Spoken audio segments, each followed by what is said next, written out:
ಓಂ ನಾರಾಯಣಂ ಸುರಗುರುಂ ಜಗದೇಕನಾಥಂ ಭಕ್ತಪ್ರಿಯಂ ಸಕಲಲೋಕನಮಸ್ಕೃತಂ ಚ ತ್ರೈಗುಣ್ಯವರ್ಜಿತಮಜಂ ವಿಭುಮಾದ್ಯಮೀಶಂ ವಂದೇ ಭವಘ್ನಮರಾಸುರಸಿದ್ಧವಂದ್ಯಂ ನಾರಾಯಣಂ ನಮಸ್ಕೃತ್ಯ ನರಂ ಚೈವ ನರೋತ್ತಮಂ ದೇವೀಂ ಸರಸ್ವತೀಂ ವ್ಯಾಸಂ ತತೋ ಜಯಮುದೀರಯೇ. ಸ್ವಸ್ತ್ಯಸ್ತು ಸತಾಂ. ಹರಿ ಓಂ.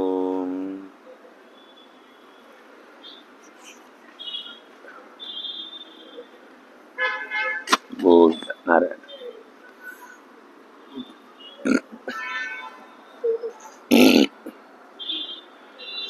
ಅಲ್ಲೆರಡಿದೆ.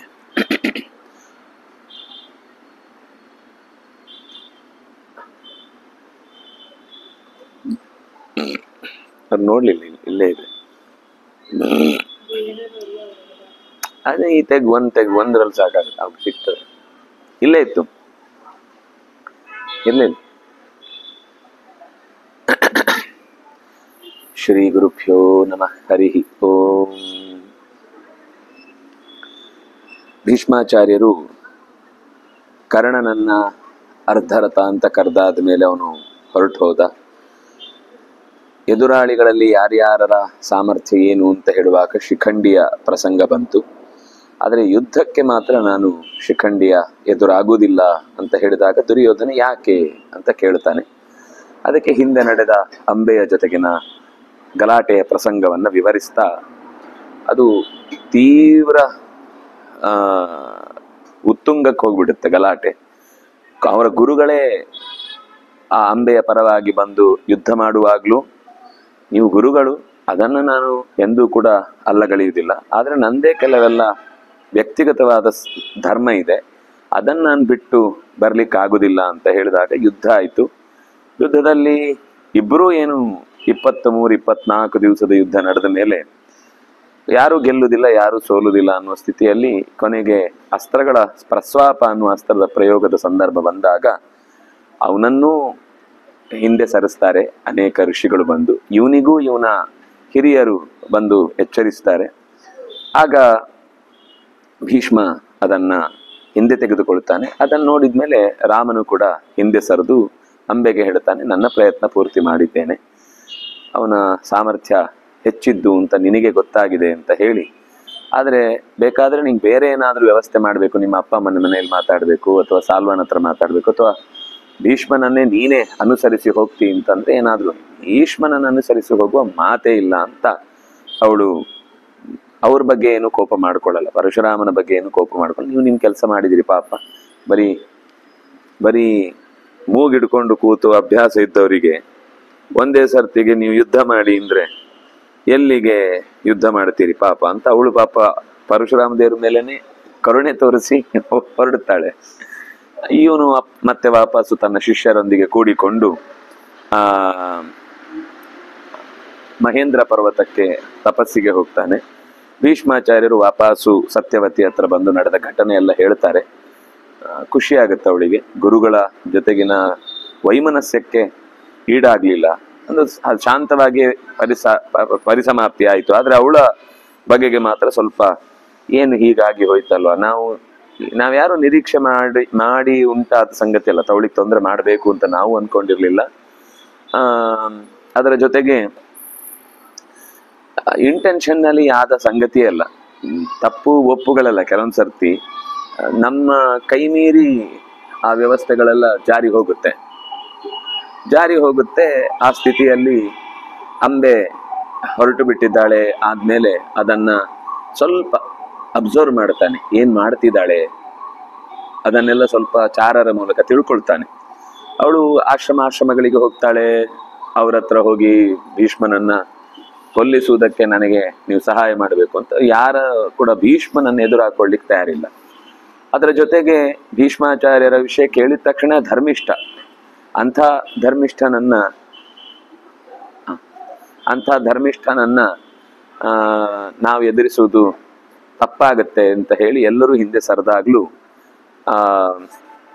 ಅವಳು ಧೃತಿಗೆಡುವುದಿಲ್ಲ. ಅವಳ ದೃಢವಾದ ನಿರ್ಧಾರ ಹೇಗಿರುತ್ತೆ ಅಂತಂದ್ರೆ,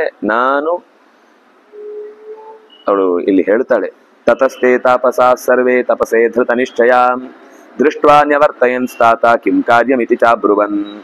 ಅವಳನ್ನ ಅನೇಕ ಜನ ಅನೇಕ ರೀತಿಯಿಂದ ಹಿಂದೆ ಸರಿಯಲಿಕ್ಕೆ ಬೇಕಾಗುವ ರೀತಿಯ ಎಲ್ಲ ಮಾತುಗಳನ್ನಾಡಿದ್ರು ಕೂಡ ಅವಳು ಹಿಂದೆ ಸರಿಯಲಿಲ್ಲ. ತಾನು ವಾಚ, ಅವಳೇ ಹೇಳ್ತಾಳೆ, ತಪೋವೃದ್ಧಾನ್ ಋಷೀನ್ ತದಾ, ತಪೋವೃದ್ಧರಾದ ಋಷಿಗಳನ್ನು ಕುರಿತು, ನಿರಾಕೃತಾಸ್ಮಿ ಭೀಷ್ಮೇಣ ಭ್ರಂಶಿತಾ ಪತಿಧರ್ಮತಃ, ನನಗೊಂದು ಗಾರ್ಹಸ್ಥ್ಯ ಧರ್ಮದ ಸುಖವೇ ಸಿಗದಂತೆ ಮಾಡಿದವನು ಭೀಷ್ಮ. ನನ್ನ ಬದುಕಿಗೆ ನನ್ನ ಬದುಕಿನಲ್ಲಿ ಸಿಗುವ ಸುಖಕ್ಕೆ ಕೊಳ್ಳಿ ಇಟ್ಟವನನ್ನ ನಾನು ಸುಮ್ಮನೆ ಬಿಡಲ್ಲ. ಅವನು ನಿರಾಕರಣೆ ಮಾಡಿದ, ಬೇರೆಯವ್ರ ಜೊತೆಗೂ ಬದುಕಲಿಕ್ಕಾಗದಂತಹ ಸ್ಥಿತಿಗೆ ತಂದಿಟ್ಟ. ವಧಾರ್ಥಂ ತಸ್ಯ ದೀಕ್ಷಾಮೇ ನಮೇ ಲೋಕಾರ್ಥಂ ನ ತಪೋಧನಾಹ. ನಾನು ಉತ್ತಮ ಲೋಕ ಸಿಗಲಿ, ನನಗೆ ಮುಂದೆ ಒಳ್ಳೆ ವಾತಾವರಣದಲ್ಲಿ ನಾನು ಚೆನ್ನಾಗಿ ಅಧ್ಯಯನ ಮಾಡಿ ದೇವರನ್ನ ಪಡೆಯುವಂತಾಗಲಿ, ನನಗಿದೆಲ್ಲ ಆಸೆಯೇ ಇಲ್ಲ. ನನಗೊಂದೇ ಆಸೆ, ಭೀಷ್ಮವಧೆ. ನೋಡಿ ಆ ದ್ವೇಷ ಹೇಗೆ ಹೋಗುತ್ತೆ ಅಂದರೆ, ದ್ವೇಷದಿಂದ ಯಾವತ್ತೂ ಯಾರು ಉದ್ಧಾರ ಆಗಿಲ್ಲ ಇಲ್ಲಿ ತನಕ. ಯಾರು ಅಂದರೆ ಯಾರೂ ಉದ್ಧಾರ ಆಗಿಲ್ಲ. ದ್ವೇಷ ಎಷ್ಟು ಅವ್ಯವಸ್ಥೆಯೋ ಮೋಹವೂ ಅಷ್ಟೇ ಅವ್ಯವಸ್ಥೆ. ಮೋಹಕ್ಕೊಳಗಾಗಿ ನಾವೇನೋ ಒಂದು, ಅದು ಸತ್ಕರ್ಮವೇ ಮಾಡ್ಬೋದು ಬೇಕಿದ್ರೆ, ಆದರೆ ಅದು ಫಲಿಸುವುದಿಲ್ಲ. ಯಾಕೆಂದರೆ ಅದರ ಉದ್ದೇಶ ಇರುವುದು ಅದು ನಮ್ಮ, ಈಗ ಯಾರ ಕಥೆ ಬಂತಲ್ಲ, ಹಿರಣ್ಯಕಶಿಪು ಒಂದು ಕತೆ ಹೇಳ್ತಾನಲ್ಲ ಋಷದ್ಭಾನುವಿಗೆ. ಈ ಪಾರಿವಾಳಗಳ ಒಂದು ಗುಂಪಿನಲ್ಲಿ ಒಂದು ಪಾರಿವಾಳ ಮೊಟ್ಟೆ ಇಟ್ಟ ತಾಯಿಗೋಸ್ಕರ ಆಹಾರ ತರಲಿಕ್ಕೆ ಅಂತ ಹೊರಗೆ ಹೋಗಿ ಬರುವಷ್ಟರಲ್ಲಿ ಅದು ಒಬ್ಬ ಬೇಟೆಗಾರನ ಕೈಯಲ್ಲಿ ಸಿಕ್ಕಾಕೊಡುತ್ತ. ಆಗ ಅದು ಒಂದು ಮಗುವಿಗೆ ಕೂಡಿಸಿ ಹೇಳಿದಾಗೆ ಹೇಳ್ತಾಳೆ ಆ ಗಂಡಿಗೆ, ಬರಬೇಡ ನೀನು, ಗೂಡಿನಲ್ಲಿ ಮರಿಗಳು ಈಗ ತಾನೇ ಮೊಟ್ಟೆ ಹೊಡೆದು ಹೊರಗೆ ಬಂದು ಆಹಾರಕ್ಕಾಗಿ ಪರಿತಪಿಸ್ತಾ ಇವೆ, ನೀನು ಇಲ್ಲಿಗೆ ಬಂದ್ರೆ ಅವನು ಹೊಡೆದು ಬಿಡ್ತಾನೆ, ಅದರಿಂದಾಗಿ ನೀನು ಅದನ್ನ ರಕ್ಷಣೆ ನನ್ನ ಬಗ್ಗೆ ವ್ಯಾಮೋಹ ಪಡಬೇಡ ಅಂತ. ಅವನಿಗೆ ಪಾಪ ಅದು ವ್ಯಾಮೋಹದಕ್ಕೆ ಕಾರಣನೂ ಚೆನ್ನಾಗಿ ಕೊಡ್ತಾನವನು.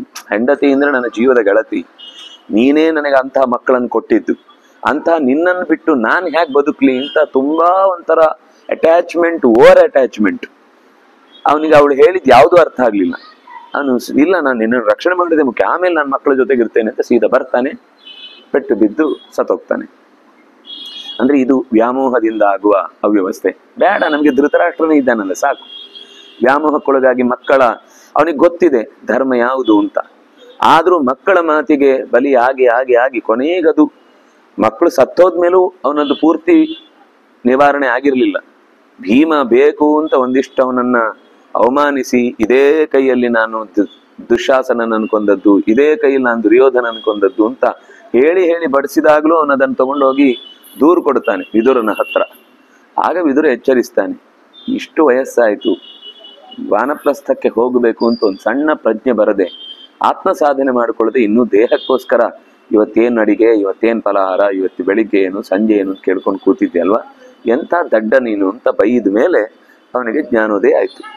ಅಂದ್ರೆ ಆ ದುಷ್ಟರ ಒಂದು ಸಂಪರ್ಕ ಒಮ್ಮೆ ಬಂದ್ರೆ ಅದು ಪಕ್ಕ, ಅವ್ರು ಸತ್ತೋಗಿ ಎಷ್ಟೊಂದು 3-4 ವರ್ಷ ಆದ್ರೂ ಅವನಿಗೆ ಆ ಫೀಲಿಂಗ್ಸ್, ಅಂದ್ರೆ ಅವನಿಗೆ ಶ್ರಾದ್ದ ಮಾಡ್ಲಿಕ್ಕೆ ಹೋಗ್ತಾನೆ, ಅವನ ಹೆಸರಲ್ಲಿ ಏನೋ ಕ್ರಮಗಳನ್ನ ಕೈಗೊಳ್ಳಿಕ್ಕೆ ಹೋಗ್ತಾನೆ. ಅದಕ್ಕೆ ಧರ್ಮರಾಜ ಏನು ವಿರೋಧ ಮಾಡಲಿಲ್ಲ. ಭೀಮ ಮಾತ್ರ ಎಲ್ಲ ಯಾರ್ಯಾರೋ ಸತ್ತವರಿಗೆಲ್ಲ ರಾಜ್ಯದ ಸರ್ಕಾರದ ಕೋಶದಿಂದ ನಿಮ್ಗೆ ದುಡ್ಡು ಕೊಡ್ಲಿಕ್ಕೆ ಆಗುದಿಲ್ಲ ಅಂತ ಹೇಳಿ ಅವನಿಗೆ ಅವಮಾನ ಮಾಡಿದ್ದು ಅದೇ ಉದ್ದೇಶದಿಂದ. ಏನು ಅವನನ್ನ ಕೊಲ್ಲಬೇಕು ಅಥವಾ ಅವನನ್ನು ಹಿಂಸಿಸ್ಬೇಕು, ದೊಡ್ಡಪ್ಪನನ್ನು ಅವಮಾನಿಸ್ಬೇಕು ಅಂತಲ್ಲ, ಅವನಿಗೆ ಜ್ಞಾನ ಬರಬೇಕು ಅಂತ. ಮೆತ್ತಗೆ ಕೂತ ಹೇಳಿದ್ರೆ ಅದು ಅರ್ಥ ಆಗೋ ಸಂಗತಿ ಅಲ್ಲ. ಈಗ ನೀನು, ಅದು ವಿದುರನಿಗೆ ಮಾತ್ರ ಅಷ್ಟು ಶಕ್ತಿ, ನೀನು ವಾನಪ್ರಸ್ಥಕ್ಕೆ, ಯಾಕೆಂದ್ರೆ ಅವ್ನು ಯಾವಾಗ್ಲೂ ಸಮಾನ ಮನಸ್ಕರ ಏನಾದ್ರು ಹೇಳಿದ್ರೆ ಮಾತ್ರ ಅದು ಹಾ ಹಾ ಹಾ ಹಾ ಅಂತ ತಲೆ ಅಲ್ಲಾಡುತ್ತೆ. ದೊಡ್ಡವ್ರು ಹೇಳಿದ್ರು ಅರ್ಥ ಆಗಲ್ಲ, ಚಿಕ್ಕವ್ರು ಹೇಳಿದ್ರು ಅರ್ಥ ಆಗಲ್ಲ. ಚಿಕ್ಕವ್ರು ಹೇಳಿದ್ರೆ ಇವ್ರೇನ್ ನಮ್ಗೆ ಹೇಳುದು ಅಂತ, ದೊಡ್ಡವ್ರು ಹೇಳಿದ್ರೆ ಅವ್ರು ಹೇಳ್ತಾ ಇರ್ತಾರೆ, ಅವ್ರಿಗೆ ಹೇಳುದೇ ಒಂದು ಕೆಲಸ, ಒಟ್ಟು ನಮ್ಮಿಂದ ತಪ್ಪಿಸ್ಕೊಂಡು ಎಲ್ಲಾದ್ರೂ ನಮ್ಮ ದೂರ ಕಳಿಸೋಣ ಅಂತ ಒಂದೇ ಯೋಚನೆ ಇರುತ್ತೆ ಅಂತ. ಆದ್ರೆ ವಿದುರ ತಮ್ಮನಾಗಿ ಎಷ್ಟೋ ಆತ್ಮೀಯವಾದ ಏಕಾಂತದ ಸಂಗತಿಗಳಲ್ಲಿ ವಿಷಯಗಳನ್ನು ಹಂಚಿಕೊಂಡದ್ರಿಂದ ಅವನು ಹೊರಟ ಅಂತ. ಹೀಗೆ ಭೀಷ್ಮಾಚಾರ್ಯರ ಮೇಲಿನ ತೀವ್ರವಾದ ದ್ವೇಷ ಅವಳು ಬಾಯಿ ಬಿಟ್ಟು ಹೇಳ್ತಾನೆ, ನನಗೆ ಲೋಕಗಳು ಬೇಡ, ನನಗೆ ಪುಣ್ಯ ಬೇಡ, ನನಗೆ ದೇವರು ಬೇಡ, ನನಗೆ ಶಾಸ್ತ್ರ ಬೇಡ. ನೋಡಿ ಎಂಥ ದೊಡ್ಡ ತಪಸ್ಸು ಮಾಡುತ್ತಾಳೆ. ಆ ತಪಸ್ಸಿನ ಬಯಕೆ ಏನು ಅಂದ್ರೆ ಭೀಷ್ಮನ ವಧೆ. ಒಂದೇ ಮಾತು ನನಗೆ, ವಧಾರ್ಥಂ ತಸ್ಯ ದೀಕ್ಷಾಮೇ ಯತ್ಕೃತೆ ದುಃಖ ವಸತಿಂ ಇಮಾಂ ಪ್ರಾಪ್ತಾಸ್ಮಿ ಶಾಶ್ವತೀಂ ಪತಿಲೋಕಾದ್ ವಿಹೀನಾ ಚ ನೈವ ಸ್ತ್ರೀ ನ ಪುಮಾನ್ ಯಹ. ನಾನೀಗ ಒಂಥರ ನೈವ ಸ್ತ್ರೀ ನ ಪುಮಾನ್, ನಾನಾಚೆ ಗಂಡು ಅಲ್ಲ ಹೆಣ್ಣು ಅಲ್ಲ ಅನ್ನೋ ಸ್ಥಿತಿಗೆ ಬಂದು ನಿಂತಿದ್ದೇನೆ. ಯಾಕೆಂದ್ರೆ ನನಗೆ ಒಳ್ಳೆಯ ಸಂಸಾರವನ್ನು ನಡೆಸಲಿಕ್ಕೆ ಸಾಲ್ವನಂತವನ ಸಂಪರ್ಕ ತಪ್ಪಿ ಹೋಯಿತು. ಇಲ್ಲ ನಾನು ಸ್ವತಃ ತಪಸ್ಸು ಮಾಡಿ ಹೆಣ್ಣಾಗಿಯೇ ಉಳಿದು ಏನಾದ್ರೂ ಮಾಡ್ತೇನೆ ಅಂದ್ರೆ ಆ ಮನಸ್ಥಿತಿ ಈಗ ನನ್ನಲ್ಲಿ ಉಳಿದಿಲ್ಲ. ಆದ್ರಿಂದಾಗಿ ಹೆಣ್ಣಿನ ತರದ ಒಂದು ಮೃದುಭಾವವೂ ಇಲ್ಲ, ಗಂಡಿನ ಹಾಗೆ ಹೇಳ್ಕೊಳ್ಳಿಕ್ಕೆ ವ್ಯಕ್ತಿಗತವಾಗಿ ನಾನೇ ಏನು ಸಾಧನೆ ಮಾಡ್ಲಿಕ್ಕೆ ಆಗುದಿಲ್ಲ.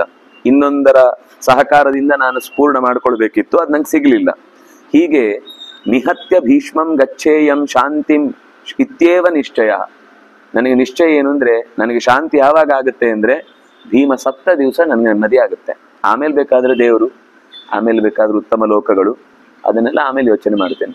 ಅಲ್ಲಿ ತನಕ ನಿಕೃತಿಯನ್ನ ಮಾಡದೆ ನನ್ನ ಬದುಕಿನಲ್ಲಿ ಶಾಂತಿ ಇಲ್ಲ.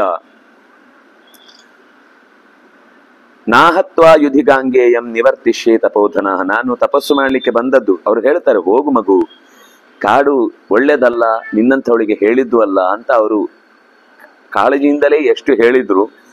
ಅವಳು ಹೇಳ್ತಾಳೆ ನಾಹತ್ವ, ನಾನು ಭೀಷ್ಮನನ್ನ ಕೊಲ್ಲದೆ ಈ ಕಾಡಿನಿಂದ ಹೊರಗೆ ಹೊರಡುತ್ತಿಲ್ಲ. ಏಷಮೇ ಹೃದಯ ಸಂಕಲ್ಪ ಯದಿದಂ ಕಥಿತಂ ಮಯ ಸ್ತ್ರೀಭಾವೇ ಪರಿನಿರ್ವಿಣ್ಣ ಪುಂಸ್ವಾರ್ಥೇ ಕೃತ ನಿಶ್ಚಯ.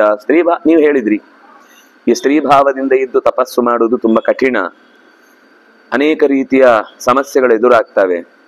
ಅದರಿಂದಾಗಿ ನಾನು ನಿಶ್ಚಯ ಮಾಡಿದ್ದೇನೆ, ನಾನು ಪುಂಸ್ತ್ವವನ್ನು ಪಡಿಬೇಕು.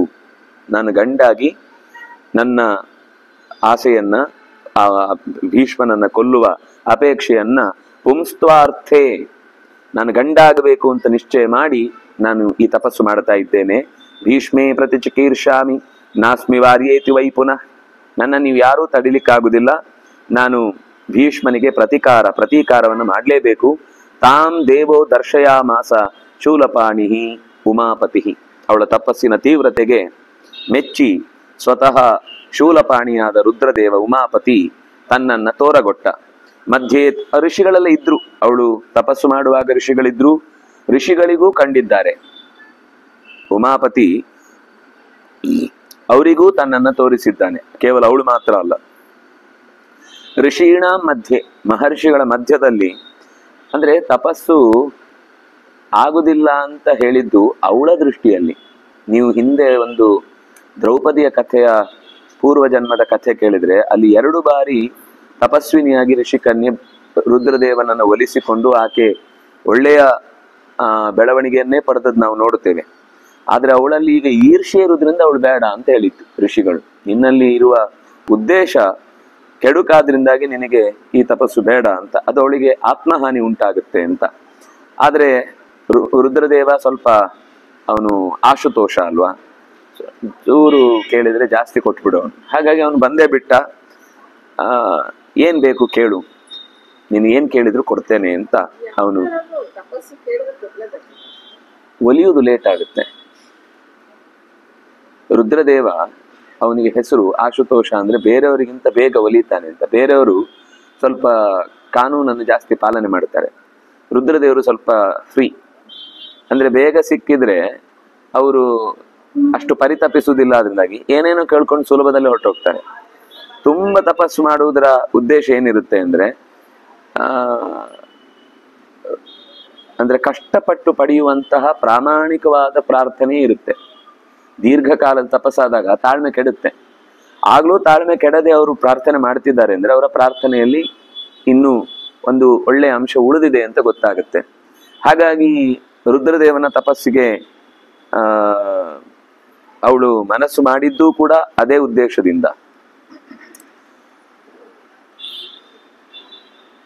ಹನಿಷ್ಯಸೀತಿ ತಾಂ ದೇವ ಪ್ರತ್ಯುವಾಚ ಮನಸ್ವಿನಿ. ಅವಳು ಬಾಯಿ ಬಿಟ್ಟು ಕೇಳೋ ಮುಂಚೆನೆ ನೀನ್ ಏನ್ ಕೇಳ್ತೀಯೋ ಕೊಡ್ತೇನೆ ಅಂತ ಹೇಳಿ ಅವನೇ ಒಂದು ವರವನ್ನ ಮೊದಲೇ ಹೇಳ್ತಾನೆ, ಅವಳು ಆದಷ್ಟು ಕೇಳುವುದನ್ನು ಮುಗಿಸ್ಬಿಡ್ಲಿ ಅಂತ. ನೀನೇ ಹನಿಷ್ಯಸಿ, ನೀನ್ ಯಾರನ್ನ ಕೊಲ್ಲಬೇಕು ಅಂತ ಅನ್ಕೊಂಡಿದ್ಯೋ ನೀನು ಖಂಡಿತ ಅವನನ್ನ ಕೊಲ್ತಿ. ತತಸ್ಸಾ ಪುನರೇವ, ಮತ್ತೆ ಅವಳು ಕೇಳಿದ್ಲು. ಕನ್ಯಾ ರುದ್ರ ಮುವಾಚ ಉಪಪದ್ಯೇತ್ ಕಥನ್ ದೇವ. ನೀನೇನೋ ವರ ಕೊಟ್ಟಿ, ಆದ್ರೆ ಸ್ತ್ರೀಯಾಯುತಿ ಜಯೋ ಮಮ, ಹೆಣ್ಣಾಗಿ ಯುದ್ಧದಲ್ಲಿ ಗೆದ್ದು ಬರುವಂತಹ ಶಕ್ತಿ ನನಗೆ ಯಾವ ರೀತಿ ನನಗೆ ಒದಗಿಸ್ತಿ ಅಂತ ಅನ್ನೋದನ್ನು ನನಗೆ ಸ್ವಲ್ಪ ಕ್ಲಾರಿಟಿ ಕೊಡು. ನಾನು ಹೇಗೆ ಅದನ್ನು ಪಡೆಯುತ್ತೇನೆ, ಆ ಜಯವನ್ನು ಹೇಗೆ ಪಡೀತೇನೆ ಅಂತ ನನಗೆ ಹೇಳು. ಸ್ತ್ರೀಭಾವೇನ ಚ ಮೇ ಗಾಢಂ ಮನಃಶಾಂತಿಂ ಶಾಂತಂ ಉಮಾಪತೆ. ಹೆಣ್ಣಾಗಿದ್ದಾಗ ರೋಷದಿಂದ ಯುದ್ಧ ಮಾಡೋದು ಕಷ್ಟ ಆಗುತ್ತೆ, ಸಹಜವಾದ ಮೃದು ಪ್ರಕೃತಿ ಅಡ್ಡ ಬರುತ್ತೆ. ಆದ್ರಿಂದಾಗಿ ಉಮಾಪತೆ, ನನಗೆ ಆ ಭೀಷ್ಮನ ಪರಾಜಯವನ್ನ ಪಡೆಯುವ ಮಾಹಿತಿ ನನಗೆ ಸ್ಪಷ್ಟ ಬೇಕು. ನೀನ್ ಪ್ರತಿಶ್ರುತ ಪ್ರತಿಜ್ಞೆ ಮಾಡಿ ಆಗಿದೆ, ನಾನ್ ಭೀಷ್ಮನನ್ನ ಕೊಲ್ತೇನೆ ಅಂತ. ಆದ್ರೆ ಅದು ಹೇಗೆ ಅಂತ ನನಗೆ ಗೊತ್ತಾಗಬೇಕು. ತ್ವಯಾ ಭೀಷ್ಮ ಪರಾಜಯ ಪ್ರತಿಶ್ರುತ, ನೀನ್ ಪ್ರತಿಜ್ಞೆ ಮಾಡಿ ನನಗೆ ಒಪ್ಪಿಸಿ ಬಿಟ್ಟಿದ್ದಿ. ಯಥಾ ಸ ಸತ್ಯೋ ಭವತಿ ತಥಾ ಕುರು ವೃಷಧ್ವಜ, ಯಥಾ ಹನ್ಯಾಂ ಸಮಾಗಮ್ಯ ಭೀಷ್ಮಂ ಶಾಂತನವಂ ದ್ಯುತಿ. ನಿನ್ನ ಮಾತು ಸತ್ಯ ಆಗಬೇಕು ಅಂತ ಅಷ್ಟೇ ಕೇಳ್ತೇನೆ. ಭೀಷ್ಮನನ್ನ ನನ್ನ ಕೈಯಾರೆ ಕೊಲ್ಲಬೇಕು ಅನ್ನೋದು ನನ್ನ ಅಪೇಕ್ಷೆ. ತಾಮುವಾಚ ಮಹಾದೇವ ಕನ್ಯಾಂ ಕಿಲ ವೃಷಧ್ವಜ ನಮೇವಾ ಗನೃತಂ ಪ್ರಾಹ ಸತ್ಯಂ ಭದ್ರೇ ಭವಿಷ್ಯತಿ. ರುದ್ರದೇವ ಹೇಳ್ತಾನೆ, ನನ್ನ ಮಾತು ಸುಳ್ಳಾಗಲ್ಲ, ನಾನು ಹೇಳಿದ ಮಾತು ನಡೆದೇ ನಡೆಯುತ್ತೆ. ನಾನು ಇಲ್ಲಿ ತನಕ ಏನೆಲ್ಲ ವರಗಳನ್ನು ಇತ್ತಿದ್ದೇನೆ ಅದು ಅವ್ರು ಕೇಳಿದ ಯೋಗ್ಯತೆಗೆ ತಕ್ಕಂಥದ್ದಾಗಿದ್ರೆ ಅದು ಫಲಿಸಿದೆ. ಅವಧ್ಯತ್ವ ಕೇಳಿದಾಗ ಕೆಲವೊಮ್ಮೆ ಫಲಿಸದೇ ಇರ್ಬೋದು. ಅದಕ್ಕೆ ಕಾರಣ ಅವ್ರು ಕೇಳಿದ ವರವೇ ತಪ್ಪಿದೆ. 30-40 ಅಲ್ಲಿ ಮೈಸೂರು ಅರಮನೆ ಬೇಕು ಅಂತ ಕೇಳಿದ್ರೆ ಆ 30-40 ಅಲ್ಲಿ ಎಷ್ಟು ಅರಮನೆ ಆಗುತ್ತೋ ಅಷ್ಟನ್ನು ಕೊಡ್ತಾನೆ ಅಷ್ಟೇ, ಅದಕ್ಕಿಂತ ಹೆಚ್ಚು ನನ್ ಕೊಡ್ಲಿಕ್ಕಾಗಲ್ಲ. ಆದ್ರೆ ನನಗೆ ಈ ಕೇಳುವ ವರದಲ್ಲಿ ಒಂದಿಷ್ಟು ಅರ್ಹತೆ ಇದ್ರೆ, ಅವ್ರಿಗೆ ಅದನ್ನು ದಕ್ಕಿಸಿಕೊಳ್ಳುವ ಸಾಮರ್ಥ್ಯ ಇದ್ರೆ ನನ್ನ ಮಾತು ಸುಳ್ಳಾಗಿಲ್ಲ. ಆದ್ರೆ ಕೇಳುವುದ್ರಲ್ಲಿ ಅವ್ರೇನೋ ತೀರಾ ತರ್ಕಕ್ಕೆ ವಿರುದ್ಧವಾದದ್ದು, ಪ್ರಕೃತಿಯ ನಿಯಮಕ್ಕೆ ಹೊಂದದೇ ಇದ್ದದ್ದು ಕೇಳಿದಾಗ ಅವರು ಅದನ್ನು ಪಡೆದಿಲ್ಲ. ಆದ್ರೆ ನೀನ್ ಕೇಳಿದ ಮಾತು ಇದೇನು ನನಗೆ ಕೊಡ್ಲಿಕ್ಕೆ ಕಷ್ಟವಾದದ್ದಲ್ಲ. ಭೀಷ್ಮನ ಪರಾಜಯ ಅನ್ನೋದು ನಿನ್ನ ವ್ಯಕ್ತಿಗತವಾದ ಬಯಕೆ, ಅದನ್ನು ನಾನು ನಡೆಸಿಯೇ ನಡೆಸ್ತೇನೆ, ನನ್ನ ಮಾತು ಸುಳ್ಳಾಗಲ್ಲ. ಹನಿಷ್ಯತಿ ರಣೇ ಭೀಷ್ಮಂ ಪುರುಷತ್ವಂಶ ಲಪ್ಸ್ಯಸೆ, ನೀನು ಪೌರುಷವನ್ನ ಪಡೆದೇ ಭೀಷ್ಮನನ್ನ ಕೊಲ್ತಿ. ಸ್ಮರಿಷ್ಯಸಿ ತತ್ಸರ್ವಂ ದೇಹಮನ್ಯಂ ಗತಾ ಸತಿ, ಬೇರೆ ದೇಹಕ್ಕೆ ಹೋದಾಗ ಸಾಮಾನ್ಯ ಹಿಂದಿದ್ ಮರ್ತೋಗಿರುತ್ತೆ. ಆದ್ರೆ ಅವಳಿಗೆ ತನ್ನ ದ್ವೇಷ ಆರ್ಬೇಕಾದ್ರೆ ಹಿಂದಿದ್ ಘಟನೆ ಗೊತ್ತಿದ್ದು ಅದಕ್ಕೆ ಪ್ರತಿಯಾಗಿ ನಾನು ಈ ಘಟನೆ ಮಾಡ್ತಾ ಇದ್ದೇನೆ ಅಂದಾಗ ಸಮಾಧಾನ ಆಗುತ್ತೆ.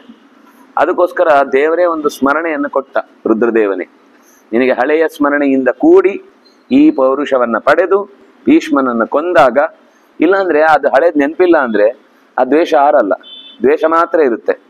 ಆದ್ರೆ ಹಿಂದಿನ ಘಟನೆಯ ಜೊತೆಗೆ ಅದು ಜೋಡಿಸಿಕೊಂಡಾಗ ನನಗೆ ಅವನಿಂದ ತೊಂದರೆ ಆಗಿತ್ತು, ಅದಕ್ಕೋಸ್ಕರ ನಾನೀಗ ಅವನನ್ನು ಕೊಲ್ತಾ ಇದ್ದೇನೆ ಅಂತಂದಾಗ ಆಗಿತ್ತು, ಅದಕ್ಕಾಯ್ತು, ಅಲ್ಲಿಗೊಂದು ಶಾಂತ ಆಗುತ್ತೆ. ಅದಿಲ್ಲದೆ ಇದ್ರೆ ಆ ರೋಷ ದ್ವೇಷ ಇನ್ಯಾವ್ದ್ಯಾವುದೋ ವಿಷಯದಲ್ಲಿ ಬೆಳೀತಾ ಹೋಗುತ್ತೆ. ಅದಕ್ಕೋಸ್ಕರ ನಿನಗೆ ಆ ಹಿಂದಿನ ನೆನಪು ಖಂಡಿತ ಉಂಟಾಗಿ ನೀನು ಅದರಲ್ಲಿ ಯಶಸ್ವಿನಿ ಆಗ್ತಿ ಅಂತ ಶೀಘ್ರ ಎಷ್ಟು ಚಂದ ಹೇಳ್ತಾನೆ ಅಂದ್ರೆ, ದ್ರುಪದಸ್ಯ ಕುಲೇಜಾತ ಭವಿಷ್ಯಸಿ ಮಹಾರಥ ಶೀಘ್ರಾಸ್ತ್ರಶ್ಚಿತ್ರ ಯೋಧೀಚ ಭವಿಷ್ಯಸಿ ಸುಸಮ್ಮತಃ.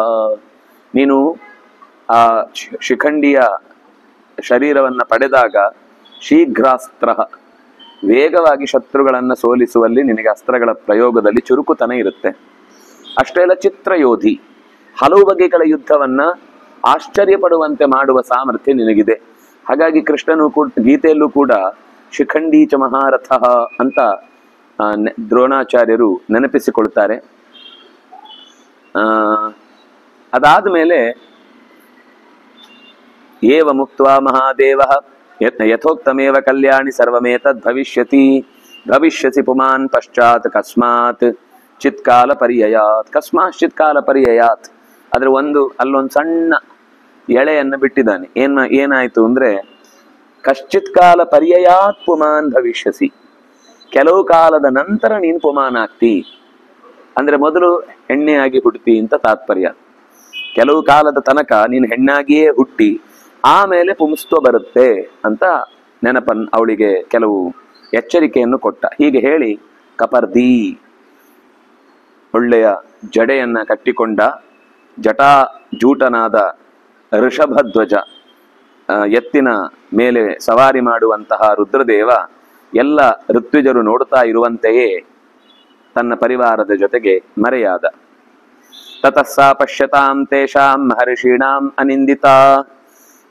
ಆ ಋಷಿಗಳೆಲ್ಲ ನೋಡ್ತಾ ಇರ್ಬೇಕಾದ್ರೇನೆ ಅನಿಂದಿತ, ಅವ್ರು ಯಾರನ್ನು ಆ ವರ ಬಂತು ಅಂದ ತಕ್ಷಣ, ನೋಡಿ ನೀವಾಗ ನನ್ನ ಹತ್ರ ಆಗಲ್ಲ ಹೇಳಿದ್ರಿ, ನನಗೆ ನೋಡಿ ರುದ್ರದೇವರೇ ನಿಮ್ಮ ಎದುರುಗಡೆನೆ ಬಂದು ವರ ಕೊಟ್ಟಿದ್ದಾರೆ ಅಂತ ಯಾರನ್ನು ತಿವಿಲಿಲ್ಲ.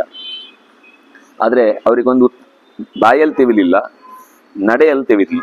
ಏನ್ ಮಾಡಿದ್ಲು ಅಂದ್ರೆ, ಚಿತಾಂ ಕೃತ್ವಾ ಸುಮಹತೀಂ ಪ್ರದಾಯ ಚ ಹುತಾಶನಂ ಪ್ರದೀಪ್ತೋಗ್ನೋ ಮಹಾರಾಜ ರೋಷದೀಪ್ತೇನ ಚೇತಸ.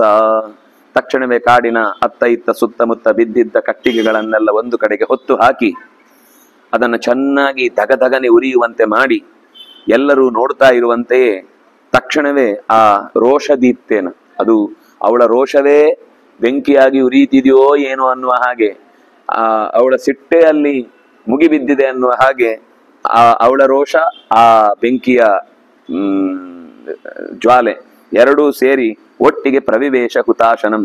ಅವಳು ಹೇಳಿದ್ಲು, ನಾನು ಸಾಯ್ತಾ ಇರೋದು ಯಾಕೆ ಗೊತ್ತಾ, ಭೀಷ್ಮವಧಾಯೇತಿ ಉಕ್ತ್ವಾ, ನಾನು ಸಾಯ್ತಾ ಇರೋದು ಮತ್ತೆ ಗಂಡಿನ ಶರೀರ ಬರ್ಬೇಕು ಅಂದ್ರೆ ಈ ಶರೀರ ಹೋಗ್ಬೇಕಲ್ಲ, ಅದಕ್ಕೋಸ್ಕರ ನಾನು ಭೀಮನ ವಧೆಗೋಸ್ಕರ ಸಾಯ್ತಾ ಇದ್ದೀನಿ. ಅಲ್ಲೂ ಕೂಡ ಆ ಅಗ್ನಿ ಪ್ರವೇಶ ಮಾಡುವುದು ಅನ್ನೋದು ಬಹುಶಃ ಒಬ್ಬ ಸಾಧಕ ತನ್ನ ಜೀವನದಲ್ಲಿ ಮಾಡ್ಲಿಕ್ಕಾಗದೇ ಇರುವಂತಹ ಒಂದು ದೊಡ್ಡ ತಪಸ್ಸು ಅಥವಾ ಒಂದು ದೇಹ ದಂಡನೆ. ಆದ್ರೆ ಅದನ್ನು ಮಾಡುವಾಗ ಈಗ ಶಬರಿ ಹಾಗೆ ಅಗ್ನಿಯನ್ನು ಪ್ರವೇಶ ಮಾಡಿದ್ಲು, ರಾಮನ ಪಾದ ಸೇರಿದ್ಲು.